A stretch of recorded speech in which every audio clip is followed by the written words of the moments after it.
Hey, everyone, and welcome to episode 218 of the Tick Bootcamp podcast. The title of today's interview is There's Hope, an interview with Dr. Timothy Haystead. My name is Richard Johannesson. And I'm Matt Sabatello. Matt, our podcast profiles the victories of individuals in the battle with Lyme disease, but I often find myself feeling hopeless about the prospect of a global solution to this growing pandemic.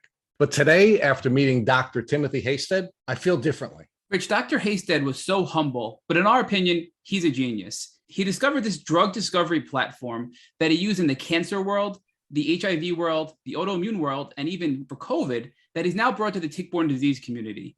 He's identified two major problems with chronic Lyme. The first is that there's no way to accurately diagnose a chronic infection. And the second thing is there's no way to properly treat chronic Lyme as antibiotics are not effective. So he's using this technology and bringing it into the tick-borne illness community to now develop proper testing and treatments for chronic Lyme disease. Matt, I really appreciated the humility that this genius showed during the course of this podcast. And in particular, I was really moved when he said to you that he did not want to be considered a medical star because that is a really dangerous event. And what he said was that when we create these medical stars, in many cases, what happens is they stop us from having the diversity of research that we need. They essentially become gatekeepers. And that was something that allowed us to have a conversation with him about how for 30 or more years, the medical community has limited Lyme research because there were some stars very early on that placed restrictions on the research that so many people had done, such as Dr. Alan McDonald. So Matt, I'm really excited to introduce Hope and Timothy Haystead to the Tick Bootcamp podcast. Hey, Professor Haystead, and welcome to the Tick Bootcamp podcast. Nice to be here. Nice to meet you. First, Dr. Haystead, we've noted an accent, which is unique, at least to Long Islanders. Matt and I have our New York accent. So talk to us about where you're from. You guys got the accent. That's right. Not me. I'm originally from the UK. I grew up in a town called Shrewsbury, where actually Darwin went to school. So that's probably why I'm inspired to work in biology and biochemistry. And then joined the rest of my education. Is that right? Or where I came from? So talk to us here. Talk to us about what inspired you to become a biochemist and what the path was to becoming a doctor of biochemistry. Yeah, I mean, of all the things I took, chemistry, physics, math, that was the easy one. So I could get good grades. I was kind of interested in, just what life was about, and how it came to be. And then didn't really imagine you could make a career out of that back in the where were we? Back in the 70s. No one remembers the 70s. I do. It was too much of a good time. Well, yeah, that's not good then. You didn't have a good enough time. So, but anyway, so that was, it was an interesting career. It didn't seem like a job to me somehow, because you were kind of fussing around, playing with bugs and things and looking down microscopes. And then I got interested in the idea of drugs and how they're made. And so I took a degree in biochemistry and physiology at the time, and in Cardiff University, which is in Wales. I don't know if you know where Wales is, but it's if the UK is consisted of a number of different nations, really, why it's called the United Kingdom. And I lived in Shrewsbury, which is on the Welsh border, and went to University College Cardiff, which is in South Wales, but really enjoyed that. And then went on from there. You take so there's an interesting contrast between the US and the UK. Right? So you go to the UK and you take a degree, and you basically have fun for 3 years. And then at the end of the last 2 weeks of the 3 years, you take these exams, and everybody goes crazy because they cram out, they haven't been paying attention, and your whole life is dependent on what happens next. Some people jumping off buildings, they're like stressed. Whereas here, you do it gradually, and I think that's it. The system here is better. Real stressful there. Anyway, so then you try to get a grade that's good enough to go and do a PhD. And once you achieve that, you go look for someone to do a PhD with. This was the height of Thatcherism when I graduated. Britain was was in industrial decline. It was a very depressing time. So I decided to go, move north and go to Scotland, to Dundee, to do a PhD up there. And I was extremely lucky to be given a chance up there with a couple of guys. One guy's called Professor Philip Cohen, he's called Sir Philip Cohen, and another guy called Graham Hardy, let me work in their labs and get a PhD. And Dundee is an unusual place. It's a town on the northeast coast of Scotland. It's quite a spectacular place, really, to go. So I was really fortunate there. Got my degree, met my wife there, and then we decided to come to America. Right, so we come to America with one suitcase and go to Seattle, and I get to work with a really wonderful person called Edwin Krebs, who got the Nobel Prize in 1992 with his close friend Eddie Fisher for discovering how essentially a whole field of how proteins are regulated inside cells in response to all kinds of signals. It's a process called protein phosphorylation. It's led to a big explosion. They actually did the work in the early 50s and got their Nobel Prize in 1992. So for that body of work, and people describe them as the quintessential gentleman of science, and that's absolutely true. And that was another positive experience for me. We love Seattle. People are going, well, it just rains in Seattle. And I said, well, have you ever been to Scotland? I never knew rain came straight down. I just thought it came at you straight from a 40-mile-an-hour wind behind it. And it rains all the time there. But in Seattle, they had something like 220 days of sunshine. It's like, so to us, we were in sort of heaven, really. It sounds crazy, but we really loved it. And then, from there I get my postdoc. We had a fantastic time, met some fantastic people, really fell in love with the US. It's culture. You do have a culture, by the way. It's great. Thank you. Well, it was like a breath of fresh air coming from Britain. I mean, there are certain, like my family background is working class. My dad was he worked for the telephone company, he used to call the post office. There is a class hierarchy in the UK, and it's still there, really. And, they've done a lot to blend it out a bit, I think, than they used to. But back in those days, it was very much in place. And you felt that what your career as an independent scientist was always going to be sort of under the thumb of the establishment, and in the US, you just don't give a crap. It doesn't matter where you're from. If you can, if you have a dream and you want to make it happen, there is no place in the world that you can do this. You have no idea. I don't think people growing up in the US, Americans, really understand. You step outside this country and you'll be constrained in many places by your background and where you come from. By Europe is pretty a good example of that.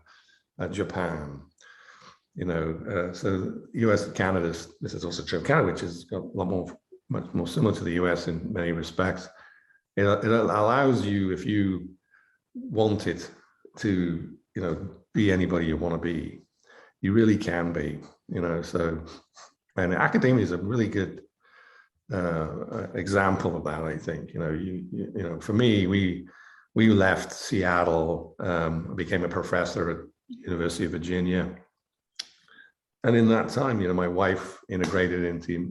She's from Glasgow, which is, I don't know if you met anyone from Glasgow, but they so my wife now runs she's chief of radiology and chief acting medical officer at the Durham VA, and everybody, she's done a wonderful job there, and she's got this very strong Glaswegian accent, and actually, she's quite tough, and my friend Neil had once said to me, "Where do you meet your wife?" She's like really quite, aggressive. I said, "Oh, in a bare knuckle fight in Glasgow." and he said to me, like, your butt. Yeah. Just to put some context into who you're dealing with, so, I think he believed me. I don't think I ever got a chance to tell him. I sort of made that up a little bit. But one thing in my house is you don't show any signs of weakness. So your wife is Scottish and you're English. It's a mixed marriage, yes. Yes. So that's why we have to leave. Yeah. So Dr. Haystead, I'm interested in how you developed a passion for biochemistry when you grew up in this blue collar environment with your dad working for the phone company. Yeah, I guess it was, we sort of lived on the edge of the countryside there, and got on my bike a lot, I like bugs and things, I like birds. I used to love going to the ocean, especially, and I became a surfer. And just the nature, just like appreciation of it, and wanted to do that, wanted to do something in that, didn't know what, I looked at crop sciences and agricultural things for a while, which would have been kind of neat actually. And then decided that I really like the, there's the bringing together of chemistry, and how you make a drug, how do you make it work in a cell to actually do something that can help people. That seemed like an amazing, like climbing Everest or something. It seemed like I agree. But so you had that passion during your childhood, meaning did you have that passion for learning how a drug would positively or negatively impact someone's biology during your childhood, or was your childhood experience and that passion that you developed a little different? Definitely different. I had no possibility of understanding anything as a kid, I just liked animals, I would be a vet or something, or I like growing plants, why do they grow like that?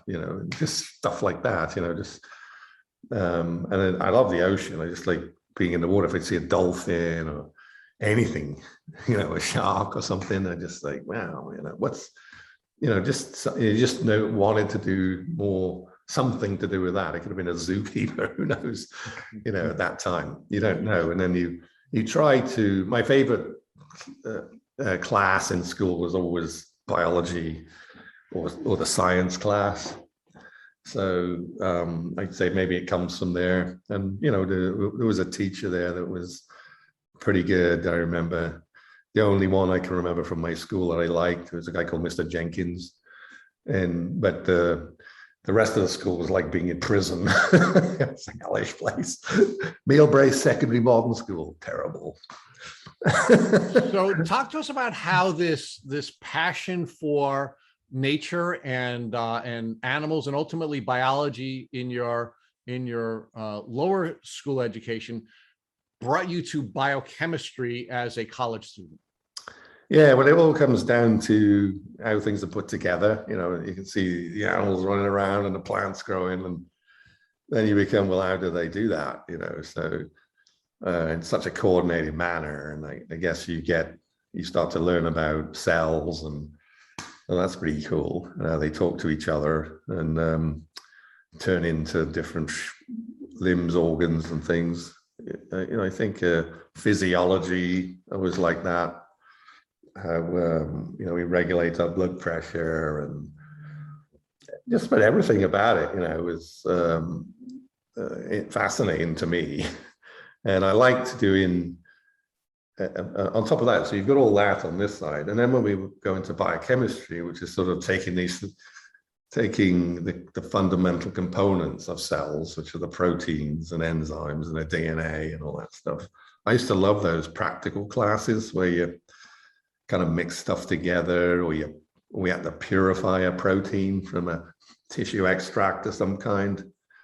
That's what really probably got me into biochemistry. I love that because you could kind of, you have these things called chromatography columns, and you sort of ran these cellular goos over them, and then you could look at them, you know. And I thought, well, I like that a lot. I love the practical aspects of that, you know. And that's when, you know, then you're like, so, well, I want to work in a lab now, you know. So talk to us about that. So what ultimately triggered you and your wife to leave the UK and come to the US? Was that in some ways related to the class system that you were working in the UK, or was there something else about coming to the US that triggered the move?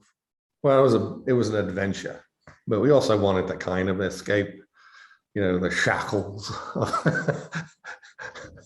that the oppression that we were under. No, we were really, it was an adventure to us, to be honest. We really were, you know, one of the great things about a job in science is that it allows you to travel, and you meet incredibly interesting people that for 90% of the time are loads of fun. So that, you know, international, it's very international. You get to work anywhere in the world if you want to, you know, and depending on what your interests are. There's nothing quite like it. So it's, you know, job-wise, especially, you know, we were talking about the early 80s, you know, no internet, nothing.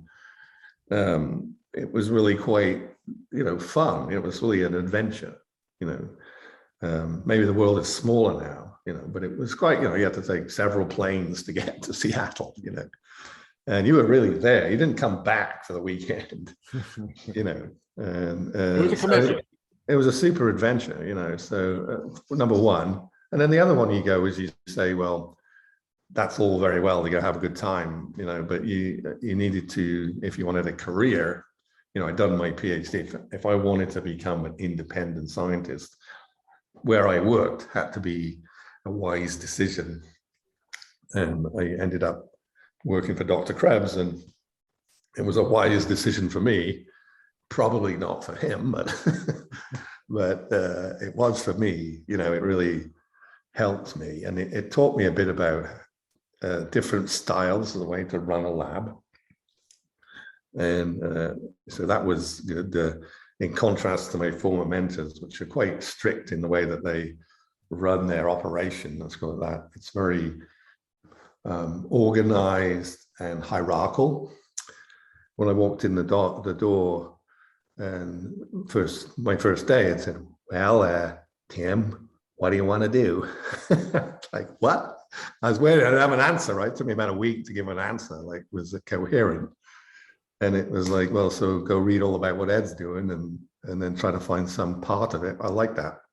So give us some insight into, so you had your week to contemplate what you were going to do now that the shackles of the British system were removed, and you were allowed to make a decision about what you were interested in. So what were you interested in, and what did you learn during this period of your career where you were studying under a prize-winning scientist? Yeah, the first thing was, all right, I liked, while I was in Dundee, we worked with a small molecule that causes shellfish poisoning. And it, excuse me, and it is found in a little algae. It's called ochidaic acid. And what it does is it attacks an enzyme in our bodies that causes muscle cramping in the guts, and it gives you, you know, the shits, essentially, to put it frankly, or and you throw up. And it's targeting an enzyme in your gut called the phosphatase. And at that time, these were enzymes that my former mentor, Dr. Cohen, was a recognized expert in and was leading the field. So I was quite interested in this little poison, and so I sort of started to work on that in Dr. Krebs's lab, but looking at it in the context of regulating the signaling pathways involved in cancer and insulin action, which nobody else was doing. And I would purify this stuff from these organisms and use it. I loved it, because you could isolate it yourself and sort of purified it, and then started to look at it in cells and what it did to signaling pathways that were controlling growth, and ended up writing a paper with Dr. Krebs on that story about how these phosphatases would control these other signaling proteins to damp their effects and things, and that sort of actually started me thinking about everything I was going to do in my subsequent career. I got interested in these, small molecules, we call them.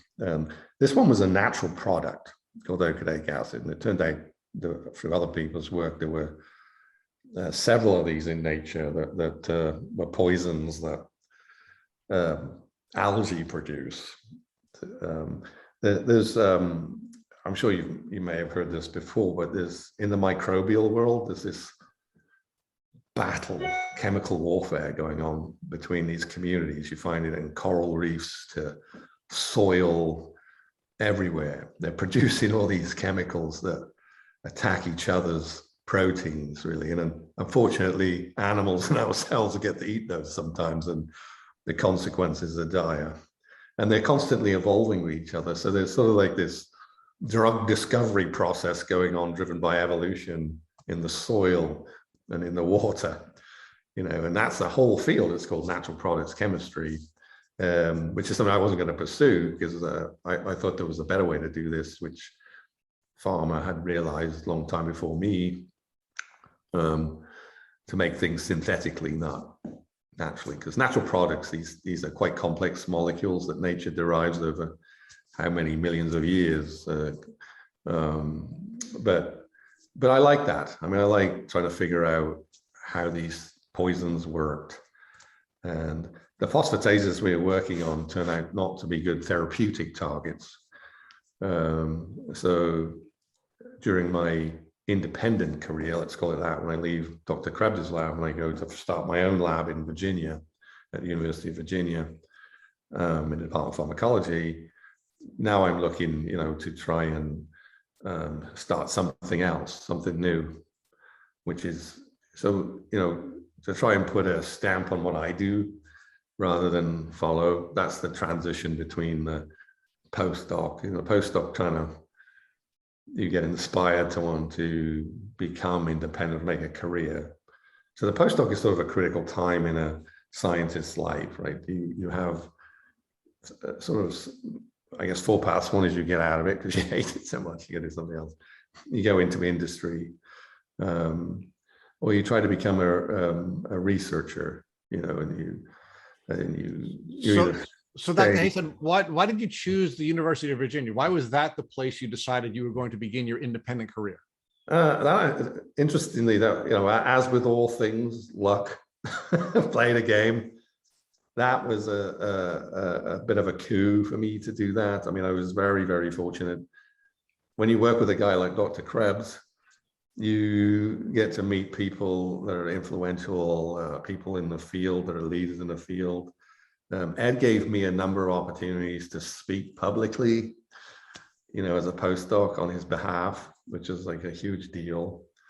And then I managed to get a speaking slot on the work we were doing on these phosphatases at an international meeting. That was a FASEB meeting they called in Colorado. And so on the bill in front of me was the chairman of a guy called Jim Garrison, a wonderful man, who was the chair of the department I ended up working in. He gave a talk right in front of me, and he talked about some of the things we were doing with this oxalic acid. And then I talked about, the next talk was me. So there was one. So when you imagine when you submit your application, that person doesn't go, the worst thing that can happen to you is they go, read this and they go, who?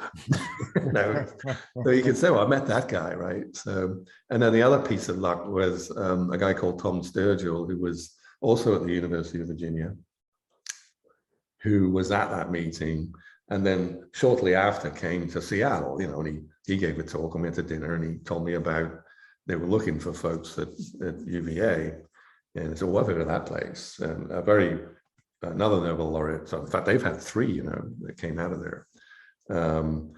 Was that guy called Al Gilman, who was famous for discovering what's called G protein coupled receptor signaling. So that was good. And, Barry Marshall came from there. I don't know if you're familiar with Dr. Marshall. Yeah, he was there when I was there. They didn't give him tenure. I couldn't believe that. But they regret that. Fantastic person. Absolutely. We all know his story. Anyway, so it was a good place to go. Okay. And obviously, again, one of the top schools in the U.S. You seem to have an affinity for the top schools. We'll get to that in a minute. Your time at Duke, but let's focus a little bit more on your time at UVA. So you're at the University of Virginia, and what work are you doing there, and how is that different from the work you were doing in Seattle? It started out with first Ed had said this to me. He understood if you wanted to continue to work in the same area as him, but he didn't think that was healthy to compete with him.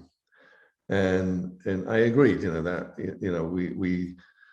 you need to find your own niche, So I went back to my days, undergraduate days, and I really quite enjoyed muscle and physiology type things, and try to combine that with biochemistry. And again, super fortunate. Always been luck. Always plays the game. And there's an old saying, and it's my motto. It's become my motto that luck favors the prepared mind. I say that over and over again. Louis Pasteur said this, probably more elegantly. But there was a couple of folks there, Andrew and Avril Somlyo, who were famous in smooth muscle biology, which is all your vascular.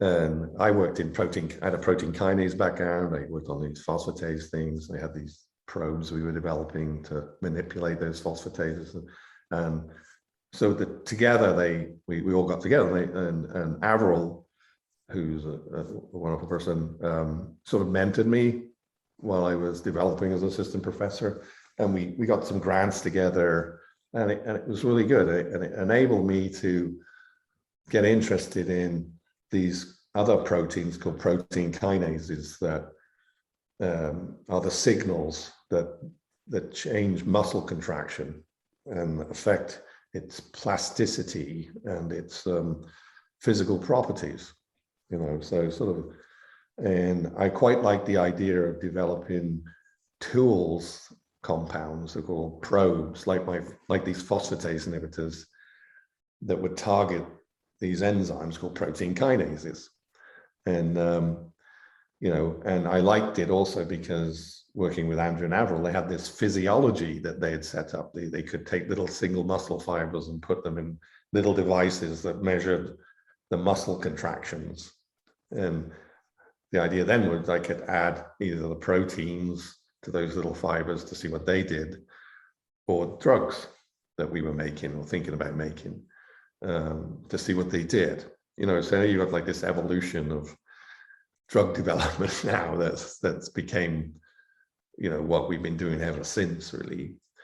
So that's it was a progression of, there was no eureka moment necessarily, other than a lot of good luck, and that went really well for me, and I love those guys. I mean, the UVA in general was a huge positive for me, and it was like cutting an arm off to leave that place, and I felt like a big shit for doing that. They help you, but the nature of this business is you have to keep pushing forward, and sometimes if you're constrained in that, you're not going to be happy.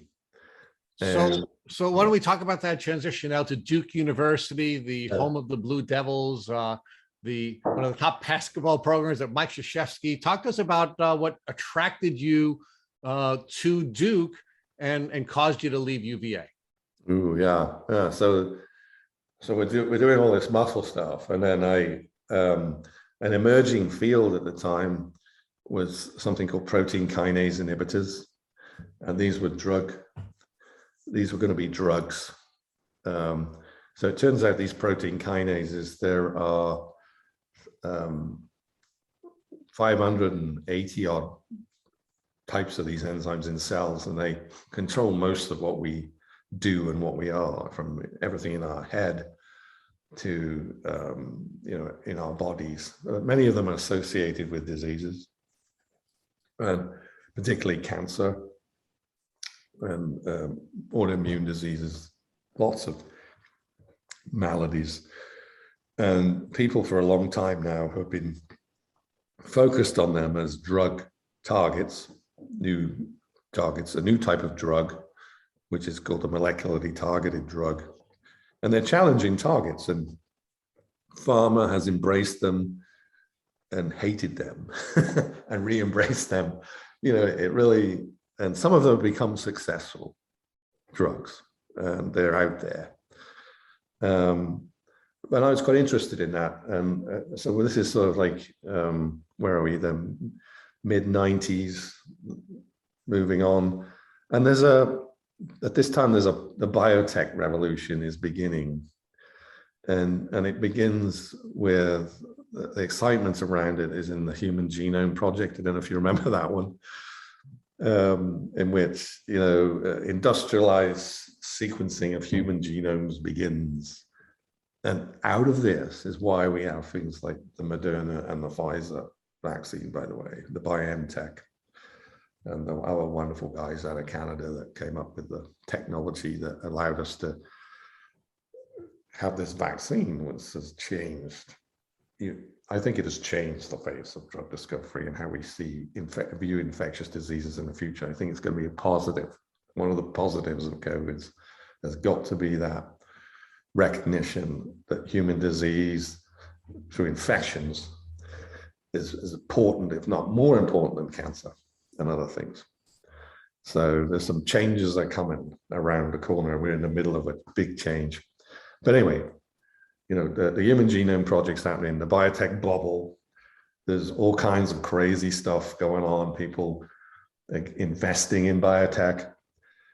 So in my lab, we had developed this methodology to screen all these protein kinases at once, and you could catch them all on a chemical resin that we had synthesized based on a product called ATP, which is a natural thing in cells, and we linked it to a resin. And what we found with that was we could catch all of the proteins in a cell, not just these protein kinases, but all the ones that bind to this protein this small molecule called ATP, which is the fuel of the cell. And it's about 2,000 things. We get them all in one place, and then we start to interrogate them against chemical libraries, which are small molecules. And you can create these chemical libraries from a process called combinatorial chemistry. Sorry to drop all these, but this is the basis of things of what modern pharma did at the time and still does. It screens these big libraries against their favorite targets. In our case, we catch it on this big resin, and we can screen them all at once. And to me, I recognize this as huge utility. And I've sort of outgrown my lab at UVA, and it became a conflict really with the university in some respects, because UVA is a very traditional place, and at that time they were not so amenable to the idea of doing a spin out or forming a company, because I also recognize that I can do all this academic stuff, but if we make something, if you want to get it into people, it has to get into industry's hands at some point. So we sort of hit this. And so I was giving this talks, and I'm going around, the usual, talking at meetings, meeting people. The University of UT Southwestern got interested in what we were doing and were interested in hiring me out of UVA. Other people at Duke see that, and to cut a long story short, I end up coming to Duke. It also suited my wife, most importantly. She just graduated from medical school, and she does radiology, and the Duke's radiology program is the top place to go, so it made sense from that point of view. But Duke also allowed me to form a company, and we formed this company called Serenex. where we house this platform technology, and we got venture funding to support that. And we even did it in a garage in downtown Durham, opposite the YMCA. It's quite a cliche. It's a real garage. It really is. I can show you a picture. It's still there. And we put a company in it. Amazon and Haystead start at the same place in the garage. Yeah, well, I think on a tiny scale, you can make that comparison, I think. But literally, we did. As it's a cliche, every startup begins in a garage. I mean, but it did in this case, and it wasn't intentional. It was quite hard to find space at that time, believe it or not, in the RTP, the Research Triangle Park, to put a lab in. So we put in a garage, and it lasted 8 years. I owned it all to owning hardly anything at the end, but it was fun. For most of the time, it was fun, and they made something. We actually used the process, and we made this inhibitor that targets a protein called HSP90, which was quite a hot target at the time, and still kind of is. It went, Pfizer acquired in 2008 by the company, and the whole thing evaporates right there. But we did put something. We made pills that went into people. It wasn't all bullshit. And that's the bit that attracted Neil. So let's pause there for a second and talk about the process that you created and the importance of you setting up your private company. So it sounds to me that what you're sharing with us is you left UVA and you came to Duke because Duke gave you the dual opportunity of continuing your academic path, but also supported you in setting up your company. So the name of your company, you said it was Serenex, and what was the spirit of what does that mean, and why did you choose that name? Oh yeah, right. So that's interesting. Yeah. So serene is peace of mind, and serendipity is a happy circumstance, right? So and good fortune. So that was really where that comes from, because we were trying to argue that our process allowed us to define what we call chemical starting points that were intrinsically selective for our target and had less off-target liability. So a lot of drug programs, lead molecules as they're developed, have off-target effects or side effects. Our process, we were claiming, and I still believe it to be true, would identify chemical starting points, let's call it these small molecule starting places that were intrinsically selective for the enzyme we were interested in, and had a built-in, it removed their liabilities by being very selective at the beginning of the process. And that's what we were trying to say discriminated us from that. So that's why Serenex, it was sort of like serene being the Latin for peace of mind. Somebody's going to correct me, but I think that's true. and serendipities, a word that was coined when somebody saw Shangri-La or something, or I can't remember the name of the country. Sorry, but it's for good luck, and good fortune and all that sort of stuff. So you created a process that would identify or limit side effects at the outset. Yeah, essentially, yes. Yeah, it was. There's a process involved in the development of a drug that now is, it's an empirical one we use, but it uses a lot of molecular biology and structural biology, and to find something that mimics something in nature and make it synthetically, and then have it behave in a drug-like fashion and be selective is very hard.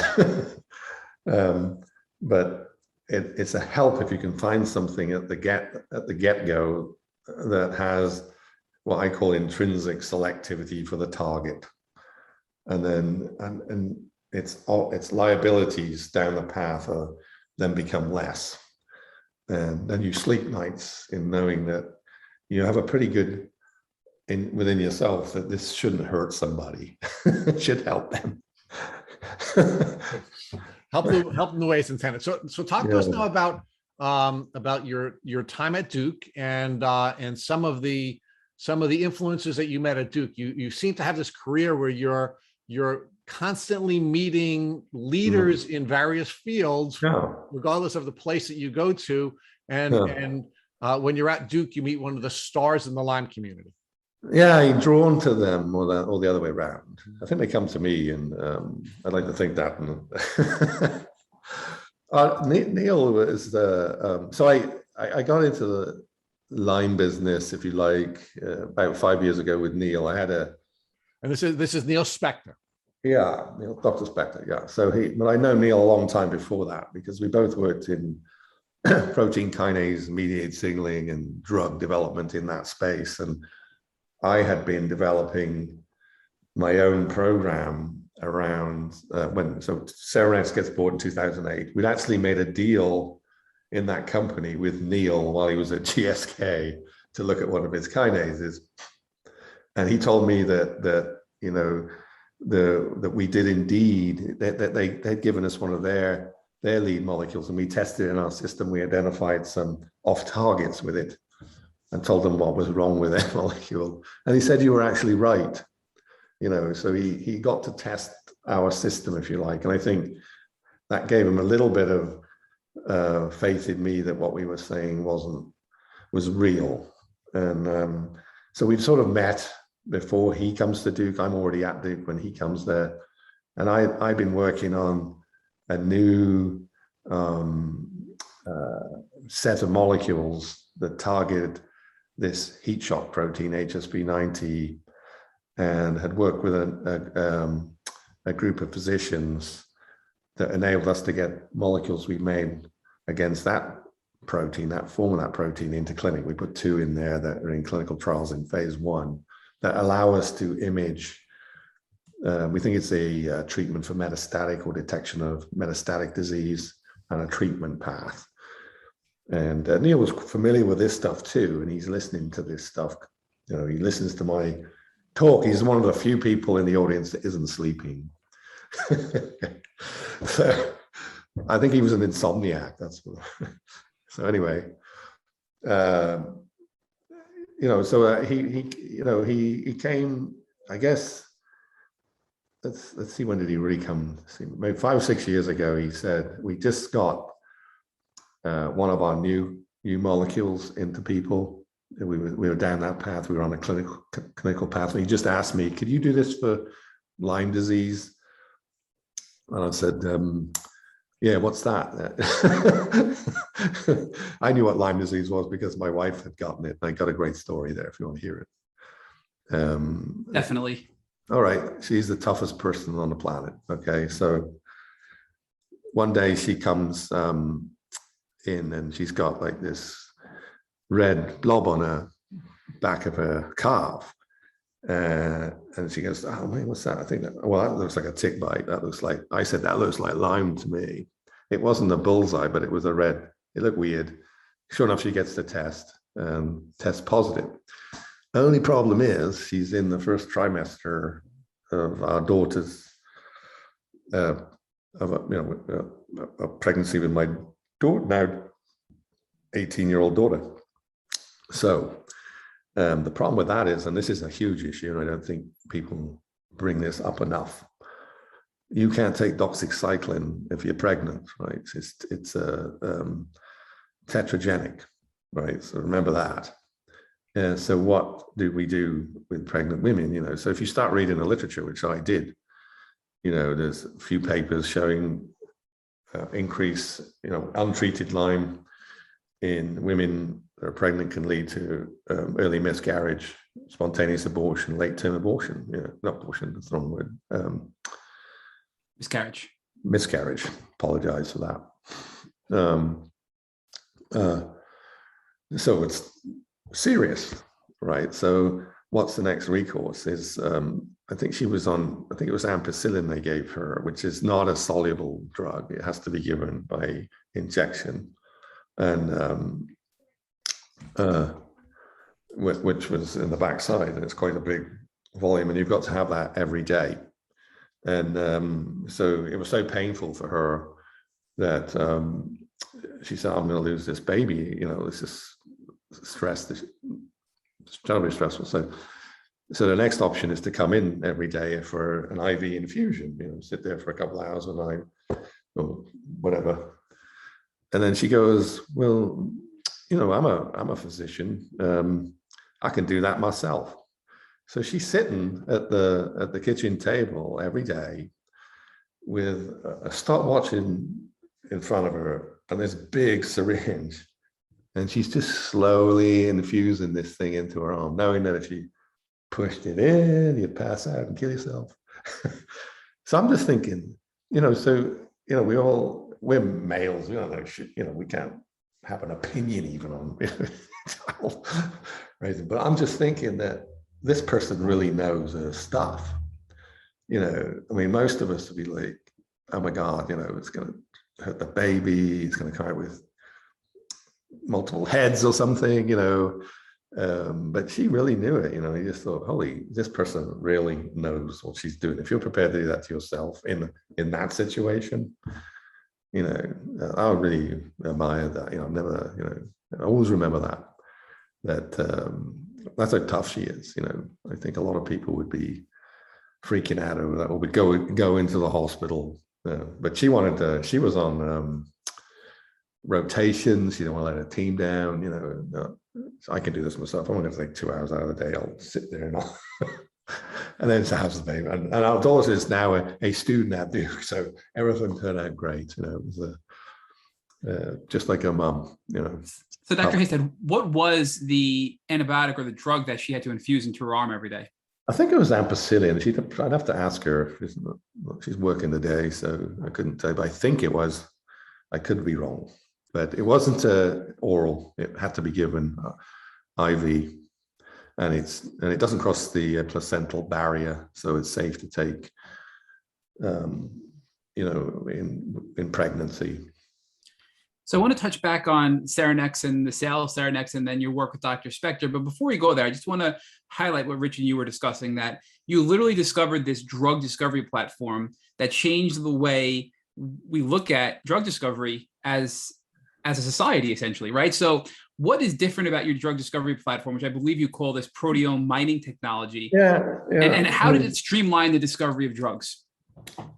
Yeah, it's, that is but one example of the way that people look at the way we go at drugs. I've used it, and we continue to use that process. I formed another company recently called IDIS Bio that's used the same process to develop an anti-inflammatory agent. So for me, it has worked out really well. And academically, we've been funded heavily since 2008 to continue the work. We made these new 2 things that are in clinical trial at Duke.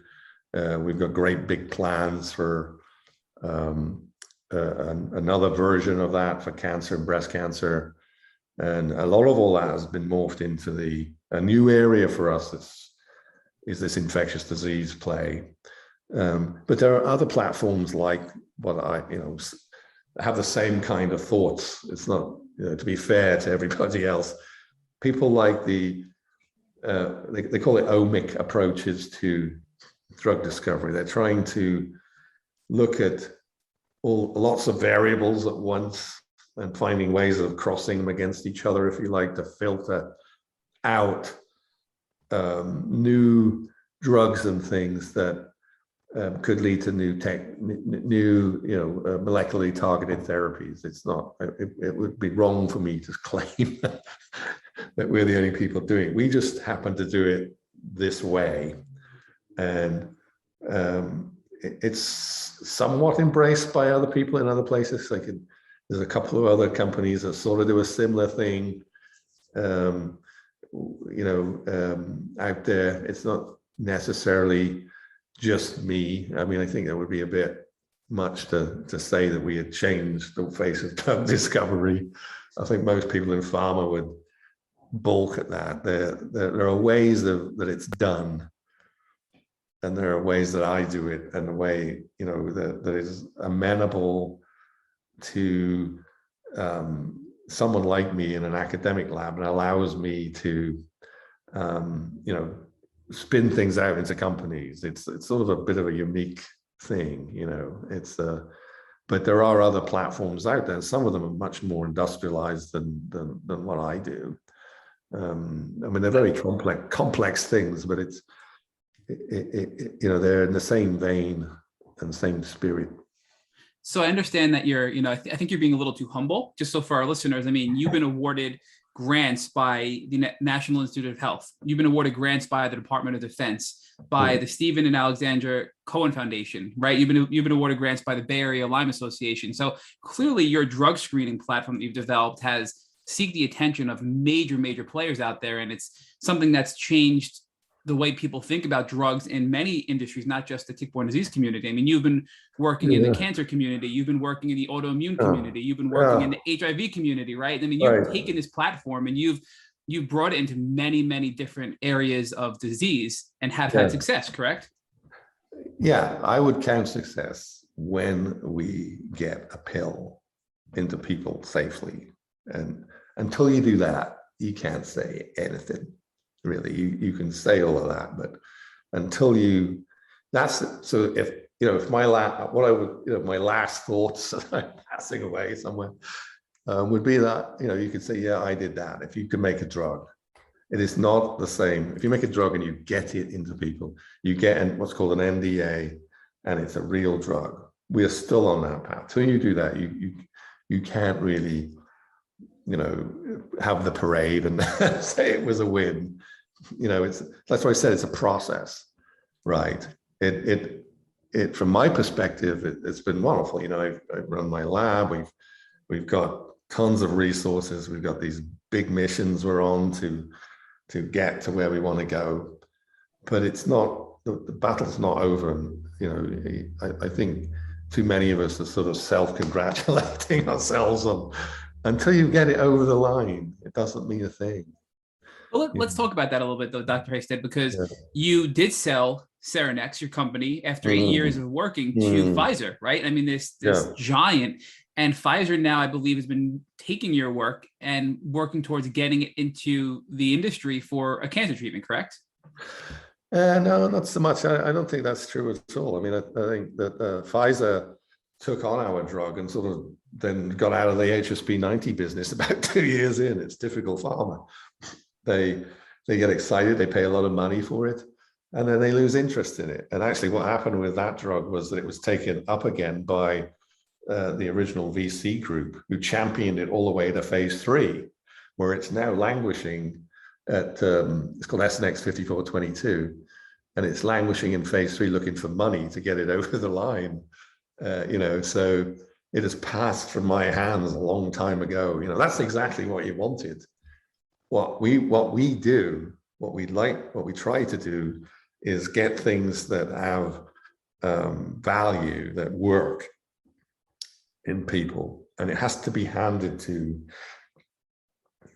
somebody that can get that over the line into people. And, you know, so it has to work. You have to be able to, you're not going to give it to a big pharma organization. They're going to practice it every day. The caveat is that pharma is a business and it wants quick returns, and it's a very fickle person to, you know, hook up with, because they'll change with the wind. They come in and out of the business. And that's the negative part of it all, because your baby that you believe in, you know, the person that took it from you might have been a believer, but if the regime that they're in, the wind changes, then it's gone. You know, that's, many a drug have gone that way.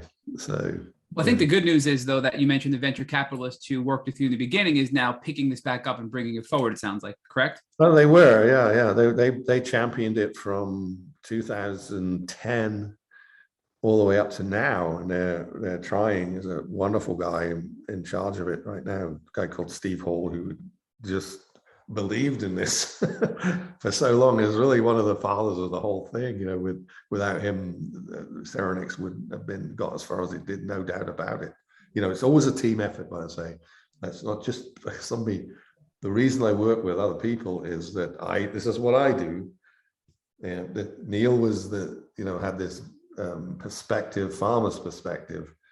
Together, we were a team. We worked well together. So you got to try to bring in people. Like in my lab, I have full-on medicinal chemists. I am not a medicinal chemist, but I understand what they do. To me, they are everything. Everything in my lab is because of them. I have a wonderful guy that works with me called Philip Hughes, who just is a brilliant medicinal chemist. I'm so lucky, and I've had two others like that. And so it's always a team effort. So what I do I could only parade about it. If 5422 became a drug in people and it was prescribed, we would declare victory. You can't declare victory if it's not there yet. It's close, but until it's there, you can't shout about it. In my opinion. In that case, that I applaud your vision to get these drugs into people to actually make changes, real powerful changes in people's lives. But I do think that there are other things to celebrate. I mean, your drug discovery platform is something to celebrate, right? And talk to us about that, because we've read a lot about you, and we've read that you talk about the drug discovery process is very manual, and it's really all about luck.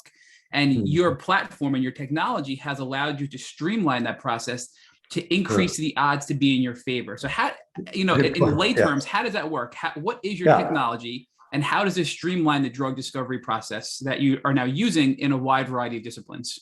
Yeah, so actually you hit it nail right on the head there. And actually my friend Steve Hall, when we interviewed him, said to me, "You make luck work for you." That's exactly true. That's exactly how it works. It basically takes two variables and crosses them against a common denominator, which is the ATP molecule, and it filters them. And that allows us to find these high quality lead molecules that you can really do something with. So, from there, we will employ structural biology and a whole bunch of modern tools to advance the project. And we can do that within an academic setting because of that. But the hard part was this crossing of the two variables. You've got all these variables on one side, all the proteins that the drug could interact with. And then you've got this thousands of collections of these molecules. And our common denominator in the middle, which is the ATP, with these proteins bound to it, you could filter it through there.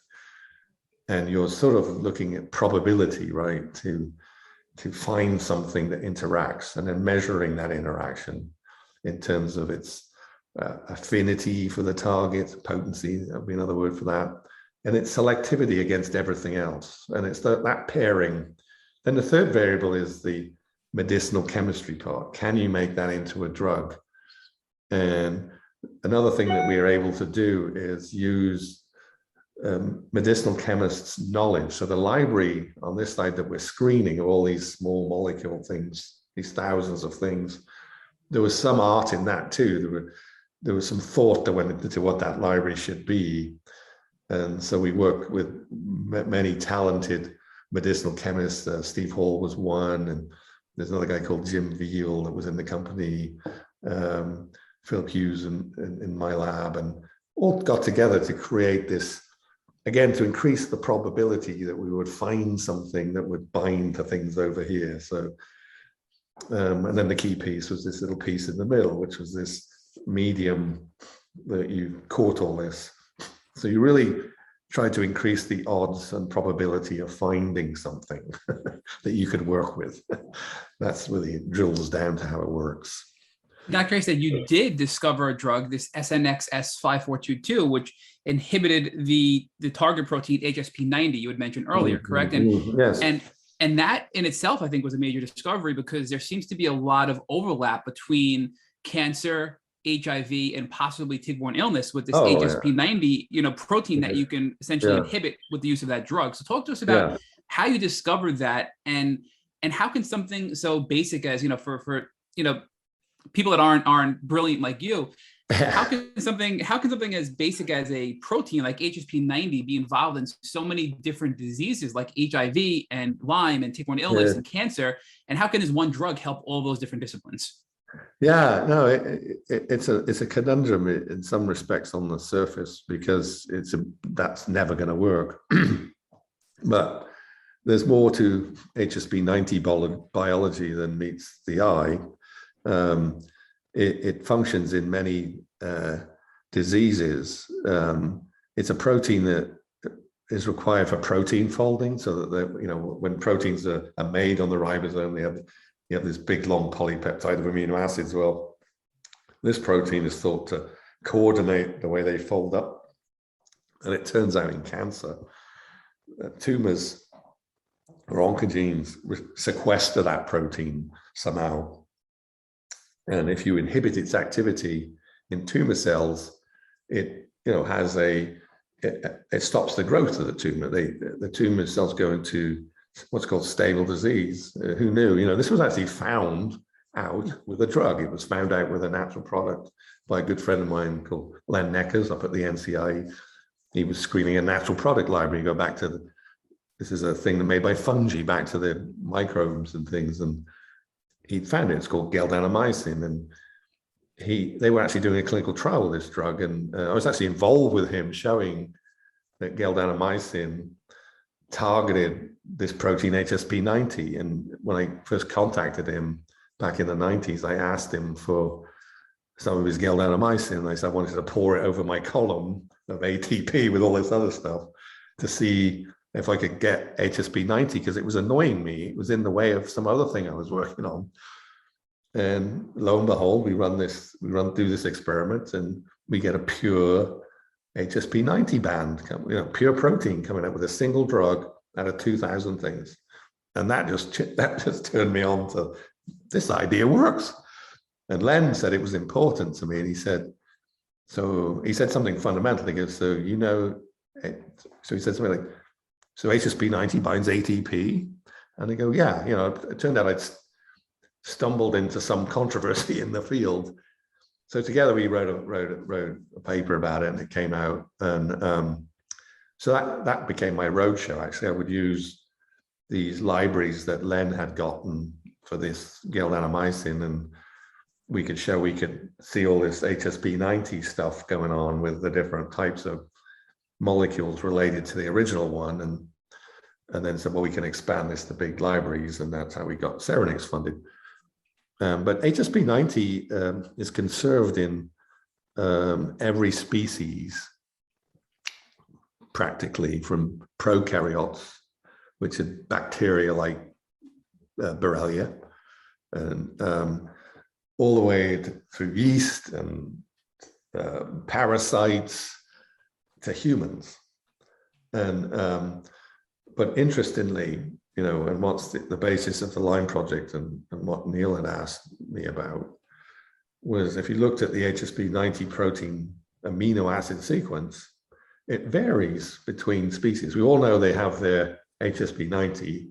In prokaryotes, it's called HTPG, which I can never remember it's like heat protein something G. It's a very boring name. In humans, it's called heat shock protein 90 because of its weight. But it fascinated me because if you line all these amino acid sequences of all these different species, which we have done many times, from Borrelia, E. coli, malarial forms, leishmania, compared to human, the drug binding sites where the ATP is conserved in its interactions with that molecule, but there are amino acids in between that are different, quite different. And this is a chemical biologist's or drug discoverer's dreamland in terms of now thinking about making drugs based on that target for that species, that it could be not only therapeutics, but diagnostic tools too, in a practical way that's quick. So this is what Neil was interested in and what he'd asked me about, and could we do it? And I said, yeah, we've been trying to do it with malaria with a wonderful person called Emily Derbyshire at Duke in the chemistry department here. We even published papers on it, showing that you could tease out the two species, human versus malaria in that case. And he said, well, if you can do that, can you do it for Borrelia? So, there was a swear word, yeah. And then we got into it, so and it's the same platform. Yeah. Sorry to interrupt, but real quick, you mentioned that you can tease out the protein for, human versus bacterial or potentially something like malaria. So is that how you use it in a diagnostic model, is where you look for that protein that's connected to a particular virus or pathogen or something like that? And that's how then you build a test around that to look for that protein that's associated with that pathogen? Ultimately, that is what our goal is with Borrelia, is to use that target for as a diagnostic, non-invasive diagnostic, and the same target to treat. And the value, we call it companion diagnostic. It's the same idea in cancer, is that you've got this, and we've made a companion diagnostic in cancer too, and then we also have a treatment. So the idea based on the same target. So what we call the ligand part that binds to this HSP90 HTPG protein, what we're able to do with that, it can act as a drug on its own. It can inhibit that enzyme and have an effect, like it was developed in cancer. But more recently, we found we can put what we call tethers to this thing. It's like a molecular arm made of a substance called polyethylene glycol, believe it or not. And on that, we can attach a toxin or an imaging agent or a PET agent. And the idea then is to use that ligand with this tethered thing to develop this new approach that will allow you to, with PET, diagnose the presence of the organism in people, which I think is a critical thing for Lyme disease, to try and get at that conundrum, that we've all been trying to get at, or you guys have been trying to get at. Do I have an underlying infection? I believe I have. And if you don't, then it's something else. I'm going to ask Neil about that. We can talk about that, what that would mean. He said that's just as important as showing it's there. So, so once you've seen it, it's not enough just to see it. Okay, maybe we've done some help there.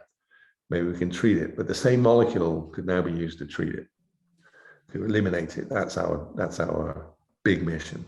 So Dr. Haystead, this is fascinating. So you're working on a definitive test to be able to tell people yes or no, you have the Lyme bacteria in your body, and you're using the same underlying technology to then work on a treatment modality to address the bacteria if you have it, essentially is what you're working on. Exactly. Yeah. So one of the things that I really wanted to explore with you is, we've come to understand, and I'm curious if you agree or disagree, that most people in our opinion, probably all people who are sick with chronic Lyme disease, it's never just the Borrelia burgdorferi bacteria. It's never just Lyme, right? So when I was reading your research, I started to think, how is a targeted drug for Borrelia going to cure chronic Lyme? And I didn't think it would. But having this discussion, I'm starting to realize that this technology can be used to look for proteins that are associated with parasites, other viruses like reactivated Epstein-Barr, potentially yeast, which is another common problem. So you can look for all of the commonly associated ailments with Lyme and almost address them all individually and make this sort of like an a la carte approach to all of the things that can keep people sick with chronic Lyme disease. Is that a good way to think about this in the long term, in the big picture? Yeah, like I'm writing a paper right now on this, on the work we have done that was funded by the Cohen Foundation. With Neil, we'd started it with Neil, and it's like, unbelievable that we lost him. But something has come out of that, believe it or not. We've developed these molecules. And Neil published one paper on it before he passed away. That came out of his lab that shows, that in principle it should work. I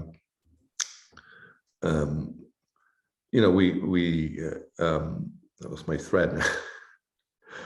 Could you rephrase that again? Sure. So I guess the first part of my question is, do you believe that people suffering from chronic Lyme disease are suffering from something beyond just an infection with Borrelia burgdorferi?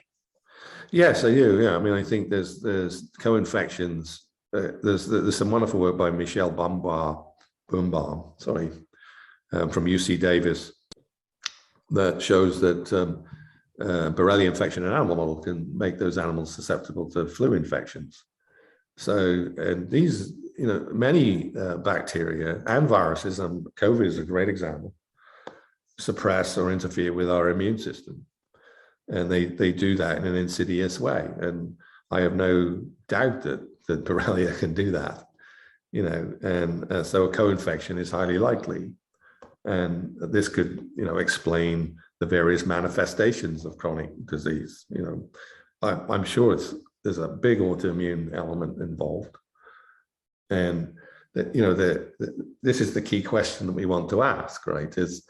And we have to do it one step at a time, process, right? So if we can really make a probe with by PET, which is probably about the most sensitive way you could do this, see, a chronic infection in a human being, that's a big deal.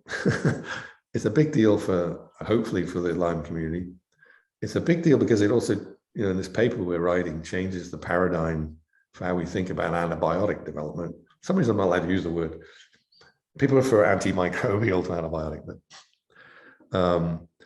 because it says that the target that we're looking at in Borrelia actually would be considered a housekeeping enzyme. It's expressed at all stages of the Borrelia life cycle, which is actually important for our approach. But inhibiting it enzymatically doesn't seem to do anything. But that's why we use these tethered things, and we can bring in these imaging agents and then the toxins or the isotopes to kill the thing. And if we can do that for Borrelia, which is quite a challenge because it's got, it's a spirochete, it's got a double cell wall. This is quite a drug challenge. If we can do that, well, why can't we do it for everything else?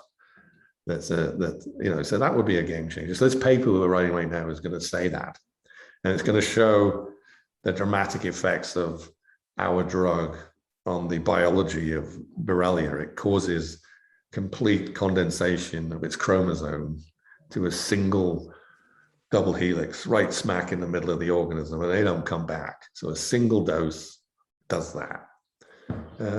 So then the key piece is, so that's sort of an antibiotic, if you like, or antimicrobial. If we could see the thing in the people that have the disease, then use, the drug to direct therapy, then that maybe help them. That may be a big help. And so, bringing those two things together is key, and it's all around this same protein. It's the protein is both the diagnostic and the treatment. So I can't help but think of the work that Dr. Horowitz has done with double dapsone, and we've interviewed Dr. Horowitz, and he told us that, and it's a very, I guess, controversial way to say it, but he has a cure for Lyme disease, Lyme alone, which he believes is double dapsone. But the reason why people don't get better is because they have other things going on, maybe an underlying virus that caused, the tick-borne illness to activate, or other co-infections which aren't properly treated by the double dapsone protocol that he's using. So I wonder, with what you're developing, it may help a subset of people, but then beyond that, they may have other co-infections, underlying viruses, but the same technology can be used to target using PET technology and definitively prove, okay, we've been able to eliminate the Lyme bacteria, but you have really bad Babesia left. And you know what? We know you've done work with malaria, which is very similar to Babesia, and you target that next, right? Yeah, I think that's the point. It's like, if we can do it for one, then people are going to say, can you do it for this one? That's the point. It's like convincing people that what you do really works. This is the difference between, being able to declare victory and just talking about it, and getting paid for it. That's what you want here. That's what Neil wanted to do, right? No messing about. The papers, they're not what we're here for. We're here to make a drug that goes and a diagnostic that's in people, and it's safe, right? Until you've done that, you've got nothing to talk about. You can, what I mean? You can't parade it around as though you're some genius, you can only declare victory and say, what a genius I am, we got it to work. Well, we can say, because you're certainly the genius in the Lyme community, and we're grateful for you. It's dangerous to do that, because then you build these, I've seen it in the cancer world, these sort of rock star, strut guys that go to all the meetings, everybody, you can't do anything without their approval. And then they stifle the field for years, and they make the thinking very tunnel. They control the narrative. And we've seen that in the Lyme community since the 70s with these. Yeah, for sure. Yeah. So, I don't want to speak for Neil, but I feel the same way. I think, what Dr. Hurst means well, but there are many parodies now in COVID, and it's super controversial. Chloroquine, the indomethacin, disulfiram shows up there, by the way. We see these things show up in every disease, I can tell you, in our screens. To us, they are false positives. They are non-specifics. To us, they're anathema almost. And I think that the problem with GP interactions and folks that work with Lyme, and Dr. Horst certainly does that, is it's anecdotal, right? You have to, if you want to make this something for everybody, there has to be a clinical trial. There has to be a double-blinded study. There has to be rigor in it, because what he's doing may be extremely important, but until you do that, no one's going to believe you. Pharma's not going to pick it up. You must do that. Neil was so passionate about that. We can't just give disulfiram to people and based on anecdotal studies. Let's do a rigorous clinical study. And I think some of that's going on now. I think that, I don't know au fait with all the clinical trials that are going on, but I hope that it is. Because if you can show that and it stands that test, that's progress.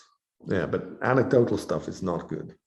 So Dr. Haystead, you mentioned that things like disulfiram and dapsone came up in your screenings as potential false positives. So can you just explain what that means? I just want to make sure I understand that correctly. Yeah, many libraries, there's repurposed libraries and things. It's amazing to us always how these players show up in a lot of diseases. Does that mean that they're useful for a lot of diseases, or are they just artifacts of the screen?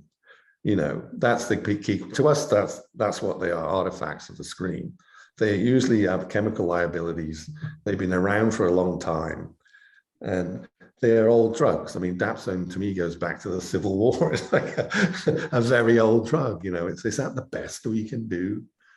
To help people. I mean, if it helps some people, fantastic.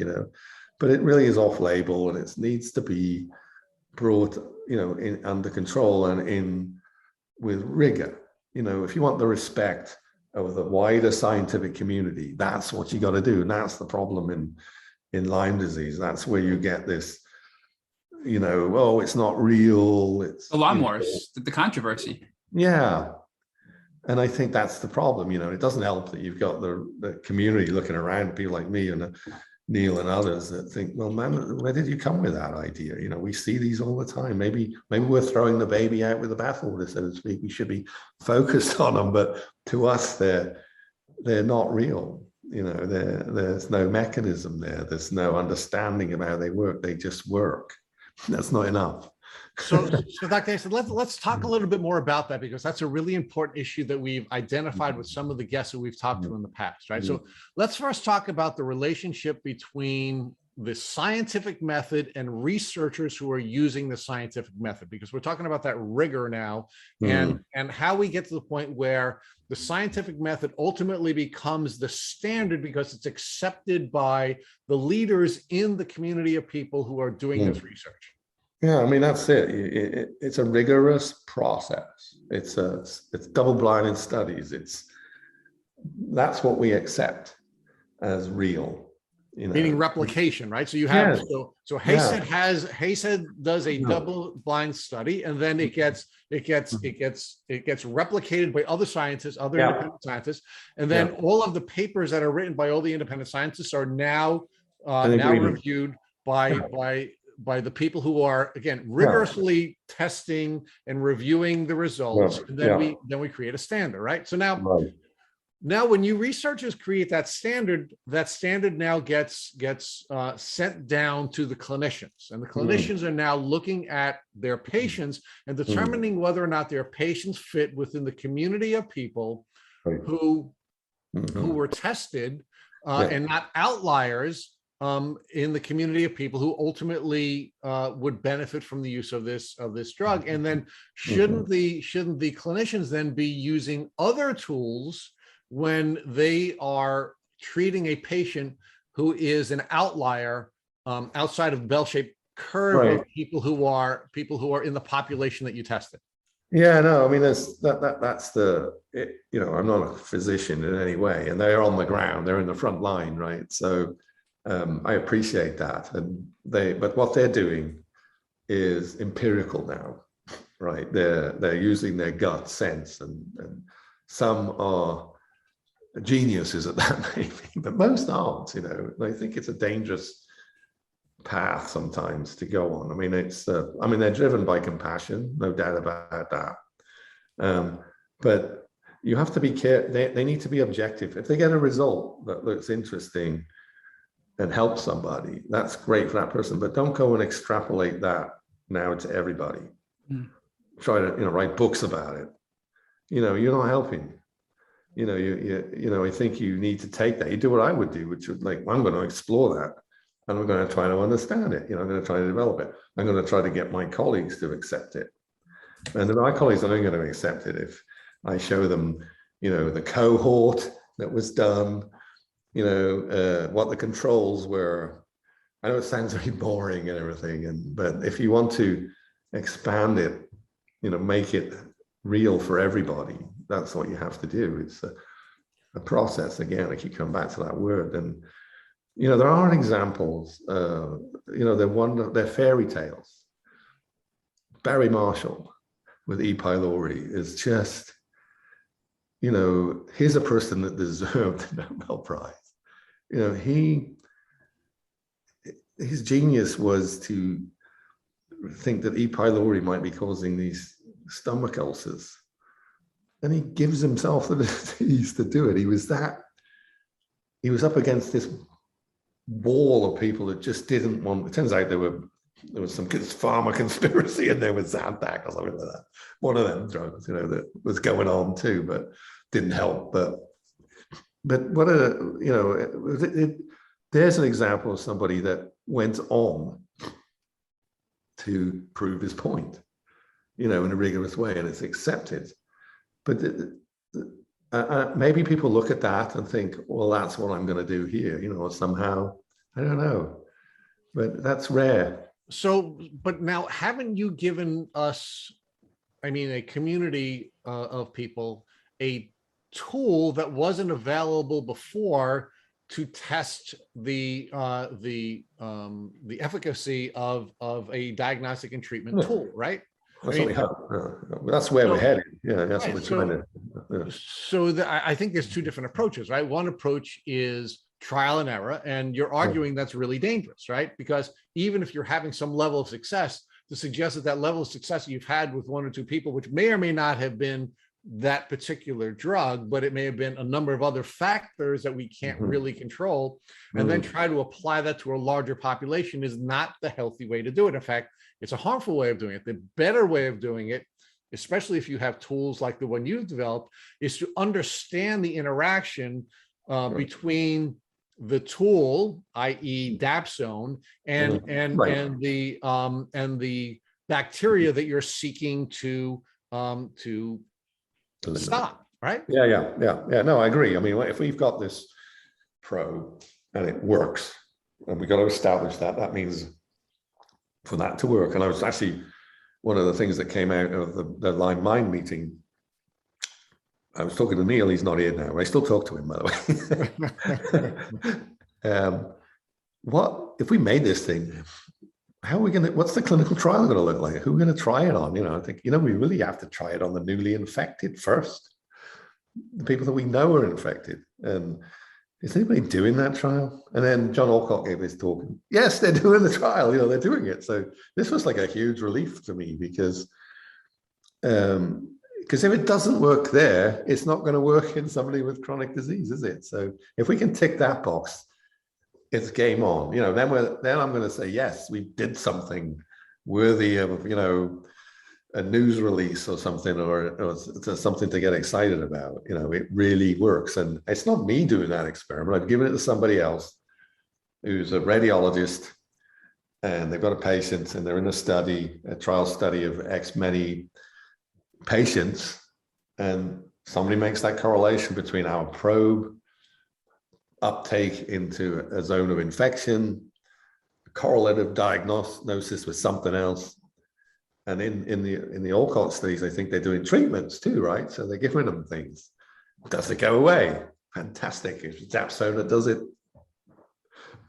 If it doesn't, well, we learned something. But I think we also have to identify another issue that you did talk about, which is the danger associated with creating stars in the either medical or research community. And we interviewed Dr. Alan McDonald, who's a pathologist. And Dr. McDonald had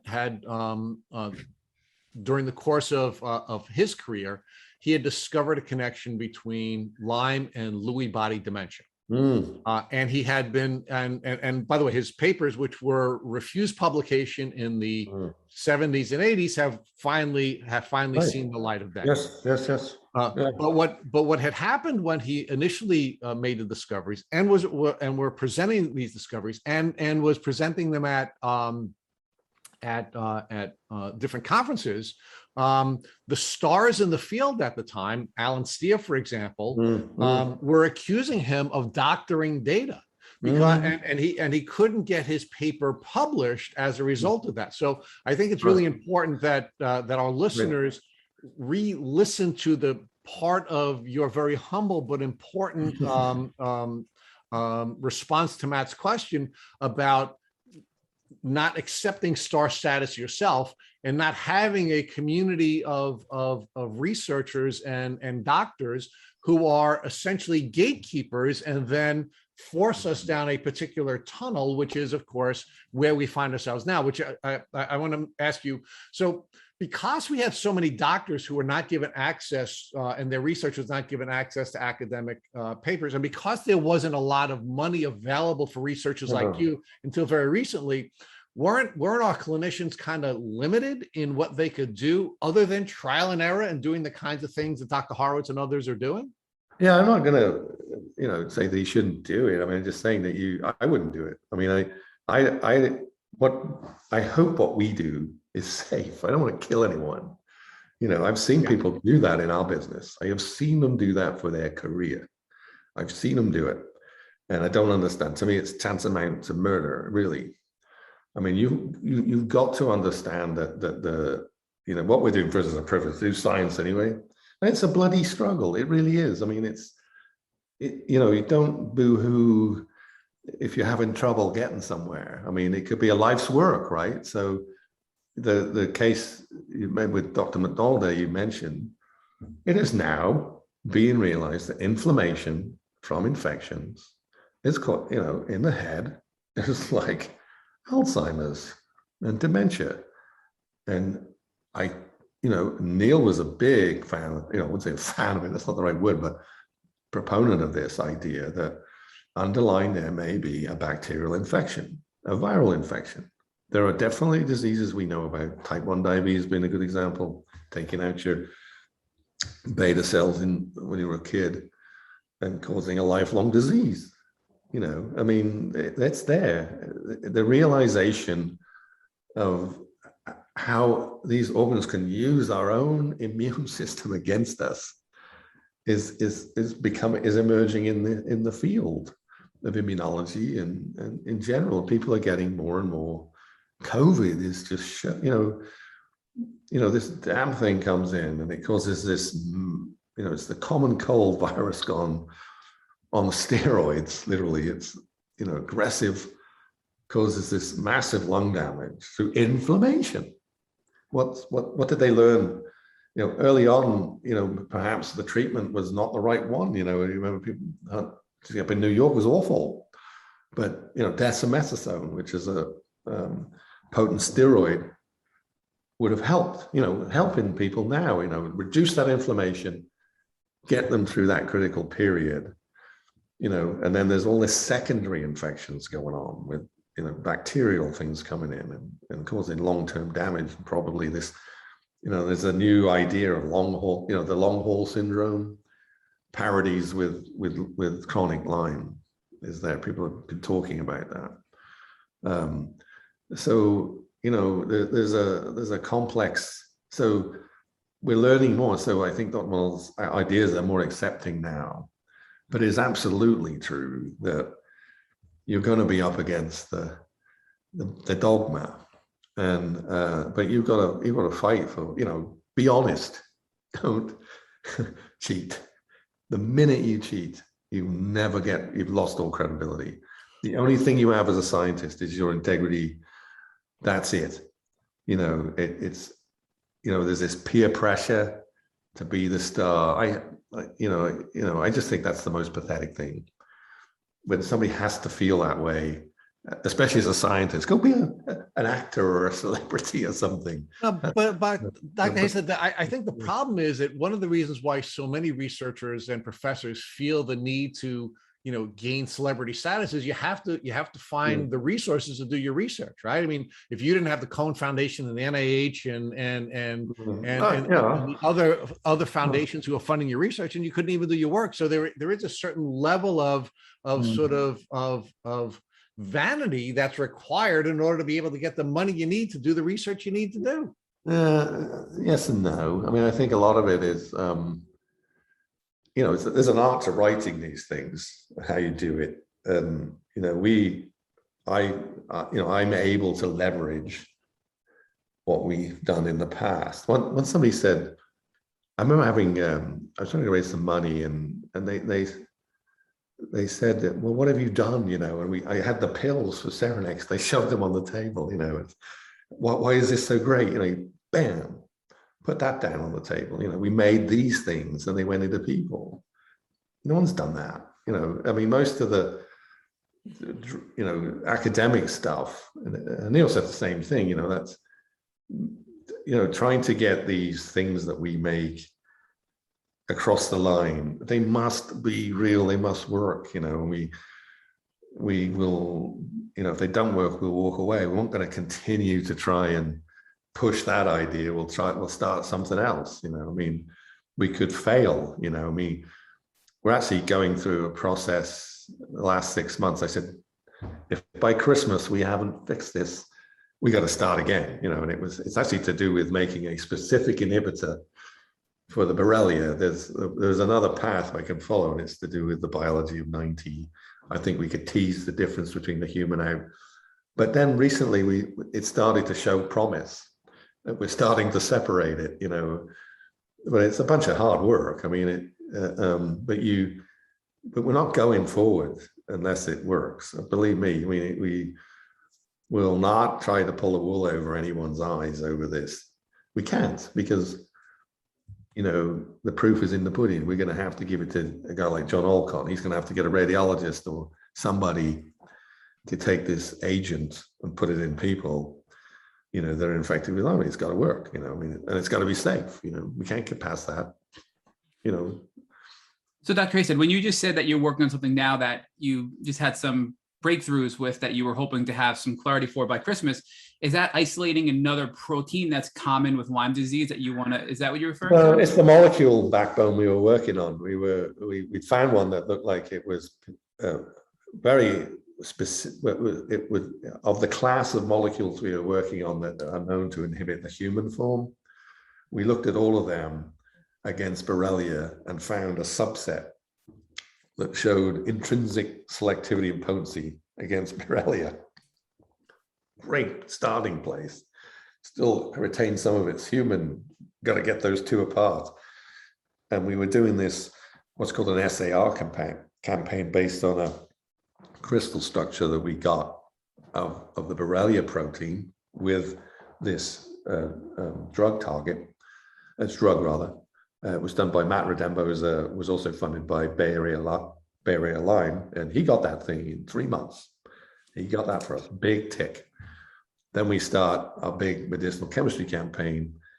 We have the human form in crystal structure over here. We're trying to interrogate these two molecules. We're trying to drive away the human.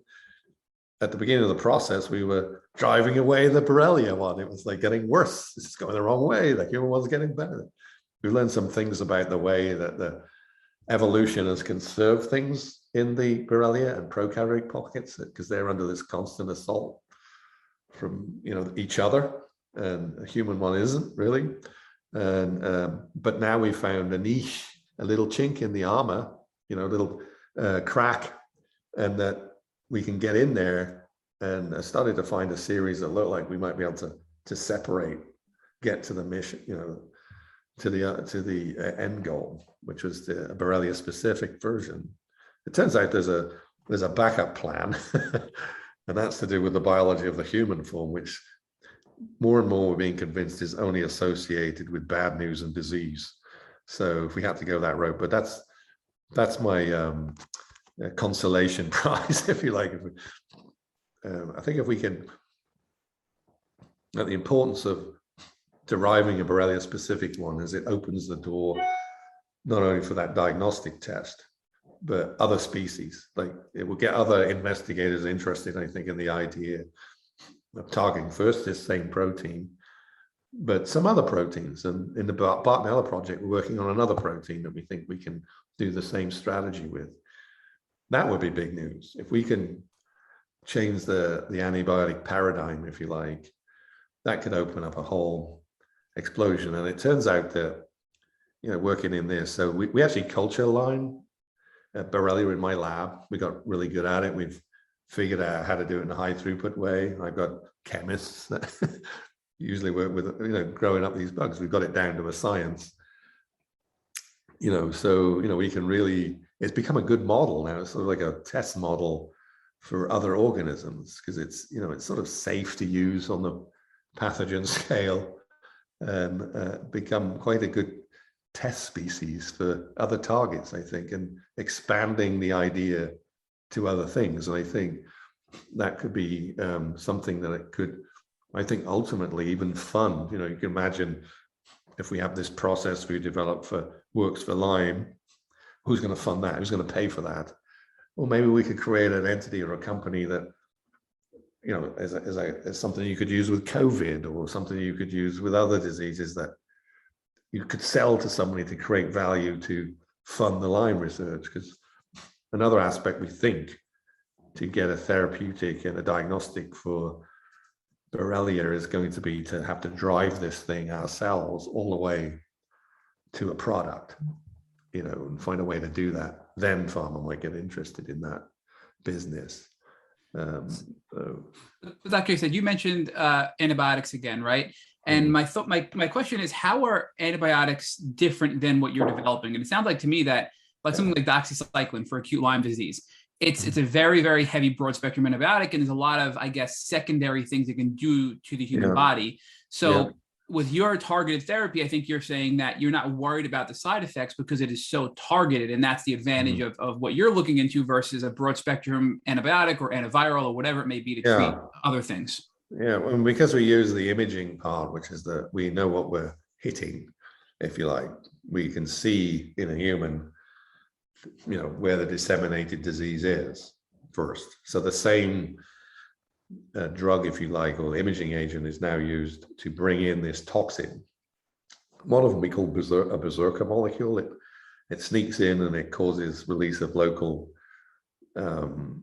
single oxygen that really kills the organism, doesn't affect the human cells around it. So that's a little different than an antibiotic that hits an enzyme and it blocks its activity. The other problem is with conventional antibiotics is they can develop resistance, because we have this thing that targets a housekeeping enzyme is not under selective pressure anymore. It's non-essential to the organism, so it doesn't care whether you inhibit it or not. There may be some circumstances where it matters in its life cycle, but it isn't in its ability to reproduce, it seems. It may be a stress thing. We don't know why an organism would have a protein that it didn't care about if you inhibit it. Perhaps it's redundant. There's another way around losing that function. Probably that's the reason. So that's good, right? So we can still hit it. It's always going to be there. Then in comes something else, a toxin that in one case will generate this single oxygen species. It gets into the organism and it damages, that's the berserker thing. It causes damage of multiple proteins. That such a thing will never develop drug resistance. We can also bring in other things. We've got the imaging. We can bring in an isotope, like an alpha emitting agent, which could be used in conjunction with the PET agent, which is a cancer approach. Again, only hits that organism. Theoretically, could remove it completely, even down to the single cell. So that's the difference between that and a conventional antibiotic. So not only is it damaging your gut and removing good gut flora, it's also allowing you to avoid having this antibiotic resistant bacteria, which we see in a lot of late stage Lyme patients. And I think that brings me to my next follow-up question is a lot of chronic Lyme patients have this disseminated Lyme or disseminated multisystemic infection where it's in their brains, right? It's in their tissue. It's no longer just in their bloodstream. So with your approach, will this be able to penetrate the blood-brain barrier and get into the brain and get into all these spots where the Lyme bacteria and co-infections like to hide deep within your body? Yeah. Interestingly, in a parallel cancer project, we've been working with quite a famous group at Duke that work on glioblastoma. And one of their interests is in drugs that get across the blood-brain barrier. And some of our probes we've got similar that target the human species. We're able to see uptake into the tumors in those models. And we're hoping to actually advance the human version of what will be the Lyme version, PET version, in a human study with that group. So that will give us a lot of confidence that we can cross the blood-brain barrier. We think, why do they get across the blood-brain barrier? It could be because there are transporters, and our target the human version has a means to be trafficked over there. I think a lot of disease, though, inflammation causes a breakdown in the human blood-brain barrier, certainly gliomas. So I'm sort of thinking that we may indeed be able to get, things going on in the brain. It'll be an interesting to see. I think the power of what we're doing, we will be able to see it. That's the thing. We will know. Let's say we can say, well, in convention, we've got to the point where we can say in conventional infections, we can see with our probes Borrelia. We know we can see it. So let's now go look into other populations, with where we don't know why they've got dementia or they've got Lewy bodies or whatever. Do they have Borrelia in the head? So which doesn't, which is not going to be post-mortem. It's going to be a live individual. We'll be able to ask that question. We start seeing signals in the head that we don't see in normal people. We'll know something's going on.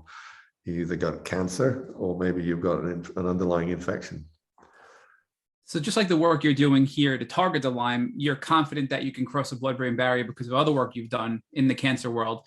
And if not, you'll be able to see it and then work on that, I think is what you're telling us. Yeah, there's, and again, let's say we do need to, with gliomas, I constantly talk with the glioma folks. Well, if a tumor's in the head, isn't it breaking down the blood-brain barrier? And that's why my probe gets in there.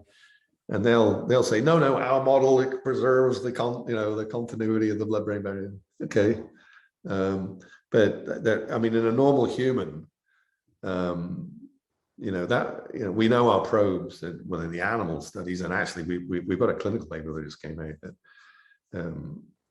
on one of our probes. It doesn't go into the normal, head. It's not normally found in the brain. Let's put it that way. We don't see probe it leaking into normal neuronal tissue. So, I think that's the value of of these types of probes, and the key to answering this question that has been unanswerable before, except in post-mortem, are there active organisms in an infection in our head?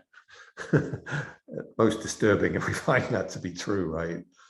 I think, Neil has said, then it's a game changer, right? Everyone's going to be on this because, that's scary.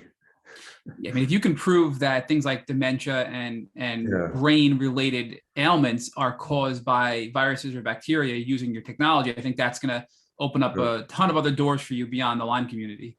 Yeah, but when we say something like that, we can say it with certainty. We can say it it's in a testable way, right? That's the important bit. That's when you get credibility. Only if you can do that. If we have a probe that allows that to be tested, people will accept it. If you are just saying it, not going to believe you.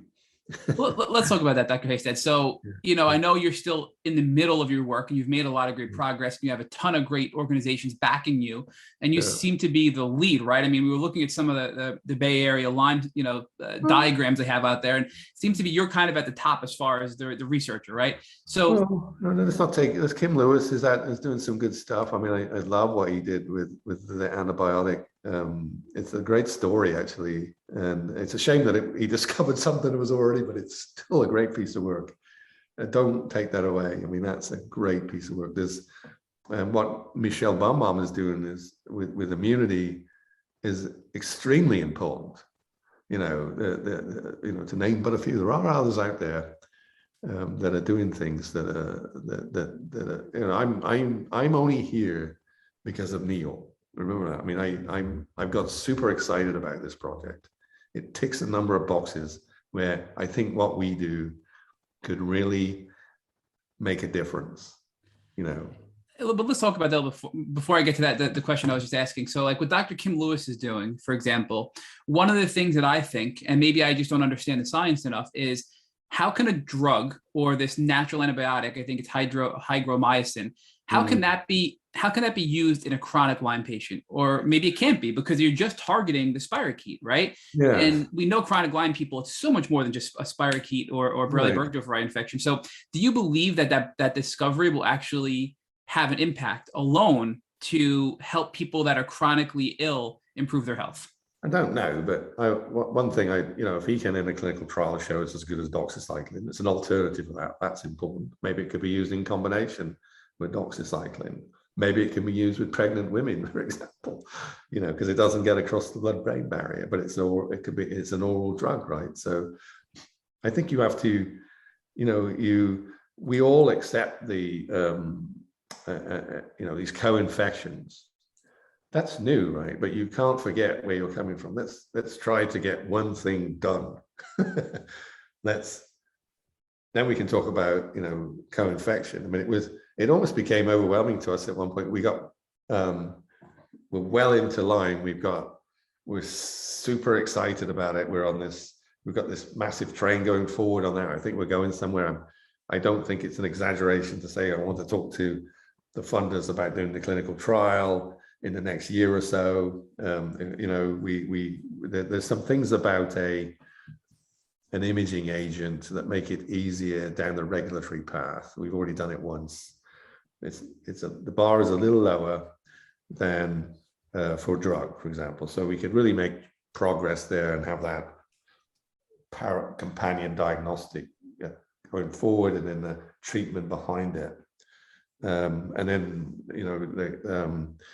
the Cohen's Foundation through Ben said, Neil wanted to work on Bartonella, can you do that too? And I go, well, as long as Ed's involved, Ed Bradshaw's involved, yes. And Monica, they've got all the models, so let's do it. But that is actually making progress too. But we're getting heaped on, there's always so much one person can do, and you want to do it well, right? So we're managing it quite well, I think. And meanwhile, we've got cancer things going on. And a company, so there's a lot going on with me, but but what Kim's doing is important. Don't take away from just because, oh, that's never going to work for people with chronic disease. It might help some people in chronic disease. I mean, Neil and I had this, and it's an important conversation to have with everybody. What if we make these things? We find that, well, yes, we can see, infections in people with Lyme, and in some individuals, yes, there's a correlation between you have an underlying infection. Our pro shows that it's there, but there may be some that don't. That's not what's going on. But he said that was as important as being able to say that with confidence, so that they can go and find out, stop taking the antibiotic combinations for that disease. It's not the right one. Maybe you need to look for something else on the, there's you are ill, there's no doubt about that. But it's an underlying autoimmune disease or something, or another infection, right? And that maybe they get some piece, I mean, I think it would be a while before you could definitively say that, because, like I said, we need strong clinical data to back that up before you could say that. But the rigor's got to be there so that people can make an informed choice, right? That they're not living on faith all the time and the goodwill of a physician that, may have something that could help them, But I think science needs to be introduced into this field, to make it really go away.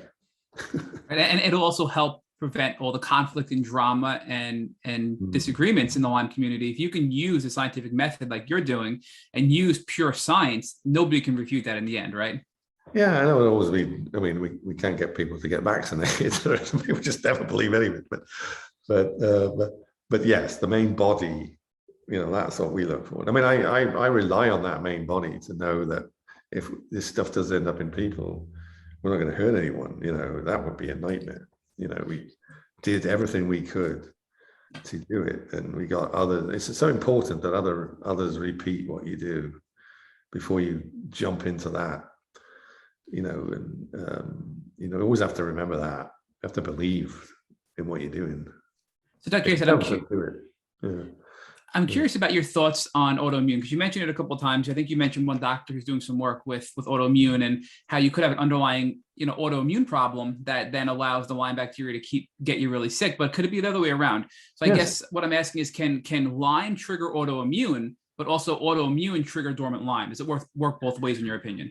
I don't know about the latter, but certainly the former. I think, cellular damage due to infection and inflammation can lead to an underlying arthritic type syndrome for sure. I mean, and I'm sure that the basis of rheumatoid arthritis in humans may have a lot of infection underlying, because it's not always, it's only a minority is it hereditary.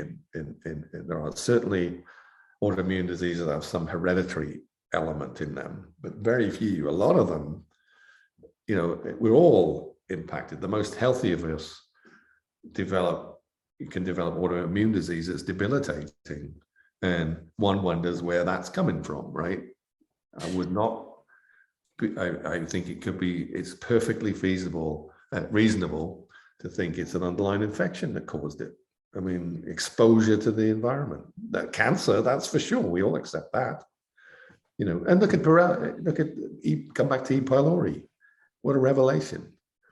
A bacteria, no less, was causing cancer. 80% of stomach tumors disappeared overnight, literally because of that treatment. And that's the inspiration for this too, right? But look at what he did. Look how rigorous he was. Look at what he did to convince the world when the world was against him. It's a fantastic story that this was right, and he was rigorous about it. So all power to him. I mean, it's a sort of very similar story. And Neil, actually, one of his things was that inflammatory breast may be associated with Bartonella infections, and he started to work on that. And we continue to want to work on that, actually. That was one of the things we talked about, marrying our stuff that we were doing with breast cancer funded by the DoD with this, could we correlate, appearance of this surface form with a Bartonella infection in breast tissue? and transformation. That's something Neil was really wanting to work on. So again, a bit like Barry Marshall's story with E. pylori. So I do want to ask, so it sounds like you're a pretty firm believer that an infection with Lyme and co-infections can lead to autoimmune complications.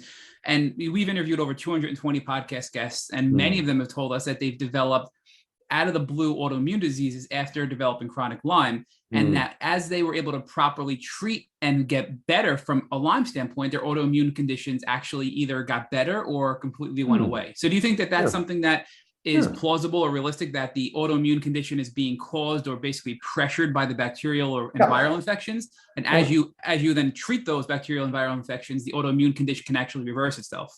Yeah, I think so. And then there's some if there's a just like any allergy, right? Almost as an example that would be similar.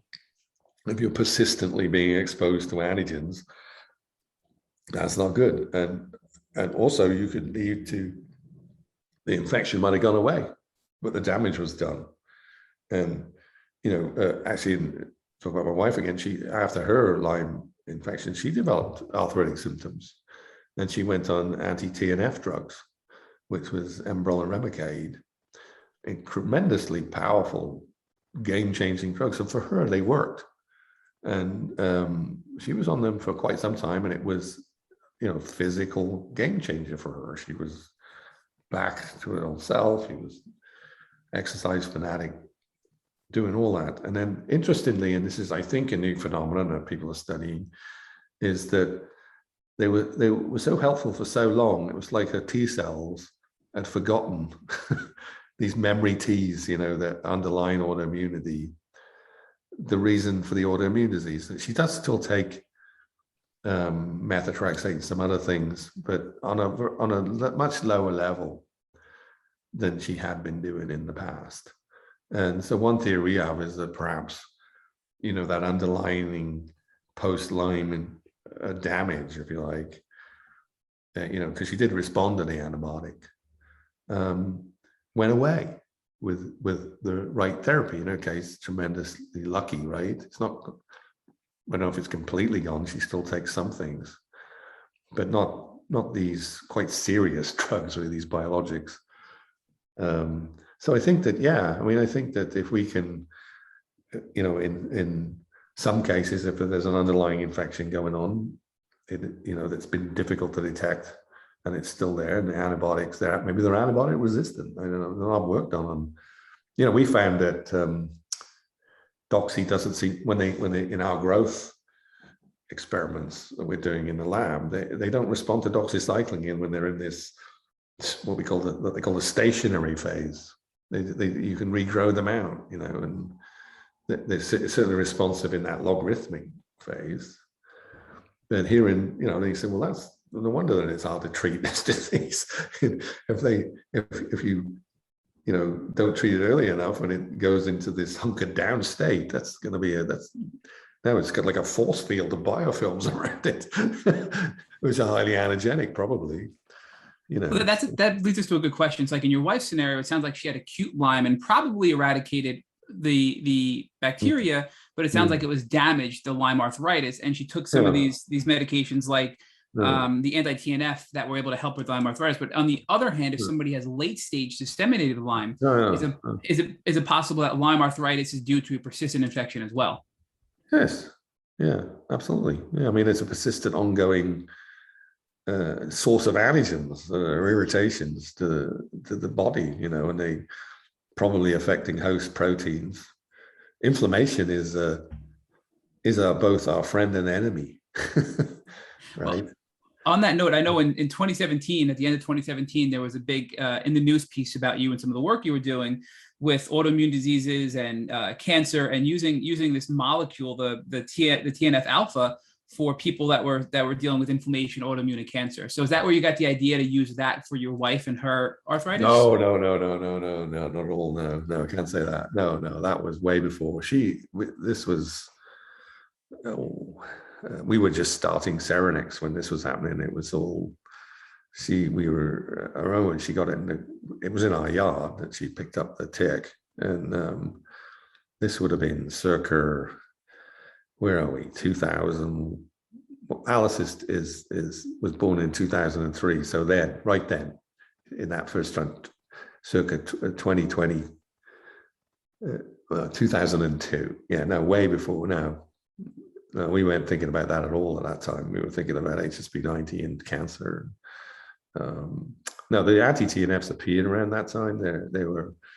They came out of the molecular biology revolution and everything from the Genome Project, and they were just revolutionary treatments for arthritis by controlling TNF.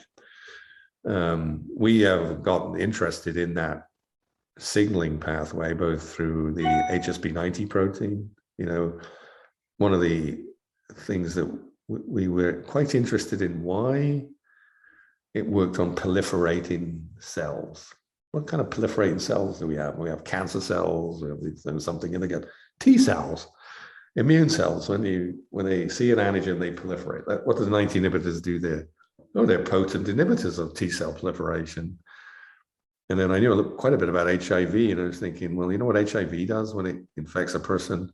It creates a thing called a cytokine storm. It's not a very good, efficient virus. It looks for this CD4 receptor on the surface. When it infects an individual, it causes many T cells to divide with the sole purpose of increasing its probability of finding a CD4 positive T cell. So we've been working on the idea that you could use our inhibitors prophylactically to prevent early infection. Perhaps you could prevent HIV ever getting transmitted, because if it can't find a T cell within 48 hours, it's eliminated. And actually, right now there's a combination therapy called PrEP that is used. It's called the morning after pill in the gay community, and it's had a massive impact on blocking transmission of the virus. They simply prevent the propagation. We actually went with this idea of using our HSP90 inhibitor, which is safe in humans because it's given to cancer patients at very high doses. Could you use this as an anti-HIV drug? We're still trying to push that agenda, actually, and by simply, not as an antiviral, but something that blocked T cell proliferation acutely. And, actually I ended up talking to Bill Gates himself about that at one point, which is really amazing. He didn't buy it, but I still believe it to be true, that it could work, and then we've also had that got us very interested in TNF signaling and proliferation in immune cells, and that's been the basis of our new company, which is called IDIS Bio, which looks at TNF signaling inside cells, and we believe this might be an alternative to Enbrel and Remicade. We're targeting an enzyme called TAC1, which is a protein kinase in there, and to develop a series of exquisitely selective molecules that hit that target. And we hope it'll be an oral drug that you can use as an alternative to Enbrel and Remicade, which are biologics. So, yeah, this whole platform that I work on allows me to touch in all these different fields, and we're always looking for opportunities where we might be able to use it or give it to somebody that might make a use of it. So Dr. Haystead, you're giving us a ton of hope and confidence in the future for people that are just debilitated and chronically ill. And hopefully everybody listening is feeling a little bit empowered and having some sense of relief for the future of their health. But give us an idea of time frame and next steps for you, because it sounds like you said earlier that you're looking to find some funders for clinical trials in the next year or so. So what does that mean time-wise for better testing and better treatment for Lyme with all the work you're doing and all the people you're collaborating with? Yeah, well, we're on a fast track right now because we have a lead molecule that it does target the human form, but it exploits the biology between the human and the bacteria, in that the human targeting part only occurs in metastatic cancer. So, that would have a dual use. Then maybe you could fund its use in Lyme. That's one business idea we've been bandying about. But that one's a pet agent, and some fortuitous events happened, as they always do. There was a paper that came out in Nature Chemistry, very prestigious journal in April, and it described a new isotope called cerium-134, and it's a positron-emitting lanthanide metal that you can chelate. And why is that important? So chelates are used medically already. There's a chelate called DOTA that you use in MRI for a compound, a metal called gadolinium, which is also a lanthanide metal related to this cerium. So we were quite excited. Well, you can give people this chelate and it doesn't hurt them. Good. Okay, so let's link it to our HSP90 inhibitor and our Borrelia targeting drug. And now with this new positron emitting, that's a PET enabled metal. So it's a radioactive metal that's produced right now by the Department of Energy. So it's kind of cool. You're talking to people that have these linear accelerators, and we're working with an accelerator in Oak Ridge, and they're sending us. We became a test site for this cerium-134. Why are we excited about it? Because it's something that you can give to a radiologist, and they could take the molecule that we make, mix it with this radionuclide. So the chelating part that grabs this metal will then carry it to the tick, to the Borrelia, and allow us to image it in a very practical. It's a very high energy. It's a bit like the analogy would be FDG PET that you commonly use except this one's got a 3-day half-life instead of a few hours. So it's a high energy emitter. So it would be a very, very sensitive, non-invasive molecule or probe to detect infection at an extraordinarily sensitive level. This is like a dream for us, because we had another method we were using which involved an iodine isotope, a little bit more difficult. This one's made that path very simple now. It means that we go through the regulatory process to get into humans. What we worry about now is the chemical entity. So we take all of our synthesis, that has to be under GMP, our safety testing studies that the FDA require. It's all about the chemical, not about the radioisotope. When we've shown that the chemical is safe at the doses we plan to use in humans, which is going to be a microdose, non-pharmacological. It's just a matter of mixing it with the isotope, and which is a positron emitter at microdoses. So that's not non-lethal, non-dangerous to the person. It's just like doing a regular PET. So this is now a fast track. I believe that if we can demonstrate with our current molecule proof of concept in an animal model of infection, we are now on a regulatory path. With that molecule, we will go all out to move it into humans, and that can take a year to a year and a half to do with the money, which isn't a staggering amount of money. You might want to know. It's probably about $1 million to $2 million to do that, to get to that IND through the safety. There's a regulatory process for the nuclear part, but that involves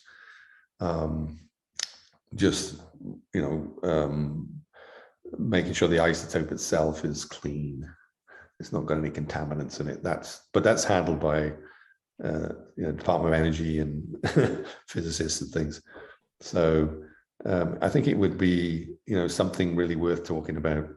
That we would be in a clinical, and if that allows us to plug into hopefully Dr. Alcott's or somebody's newly infected trial, where we can show in a small cohort, I think you'd only need 20 patients, where you've got, let's do the basic thing. Not all Lyme infections are signified by the bullseye, but we do accept that if you got a bullseye, probably a good chance you've got so we could even say, let's do it in the mouth, where we've no doubt this person's got. Do we get a signal? Can we follow those folks? Yes, tick that box. Now you've got something that you can say, I'm going to look in people that, you can do that in a Dr. Horowitz way, which might be anecdotal. It might be in those, patients that Dr. Orcott and others deal with, let's have a look at you. This is not going to hurt you. I know, I have faith that it should find the spirochete if it's there, or if you've got, it will even, we know our probes will bind to that biofilm, by the way, so that could be another signal we might pick up. So that's my hope, and then perhaps we've got the therapy behind it. Well, Dr. Haystead, thank you for joining us and giving us such hope for the future. I know I'm walking away from this interview feeling just energized and hopeful for what's to come in the next year or so with all your research. And please stay in touch and keep us posted so we can share that with everybody who listens and follows us on social media. And again, thank you so much for taking time out of your busy schedule to join the Tick Bootcamp podcast. Yeah, it was fun. Nice to talk to you. Yeah, nice to meet you. And keep up the good work. Thank you for listening to the Tick Bootcamp interview with our guest, Dr. Timothy Haystead. To our listeners, we have a call to action. First, if you'd like to learn more about Dr. Haystead and his work, please visit medschool.duke.edu. Second, if you enjoyed this episode of the Tick Bootcamp podcast, please share with your friends by using the social media buttons you see at the bottom of our post. Third, Tick Bootcamp has created a Tick Bite blueprint that has been inspired by the information that has been provided to us by past podcast guests. We urge you to visit our website at www.tickbootcamp.com to view the blueprint. Please note we would appreciate any input or any improvements you would like to share with us. Fourth, don't forget to subscribe to this podcast on Apple Podcasts, Google Podcasts, or Spotify to get your automatic episode updates of our Tick Bootcamp podcast. And finally, we thank your community for your comments on our past podcast episodes. Please take a minute to leave us an honest review on Apple Podcasts, on Instagram, or on our website. We make it a point to read every single one of the reviews we get. Thank you, as always, for listening.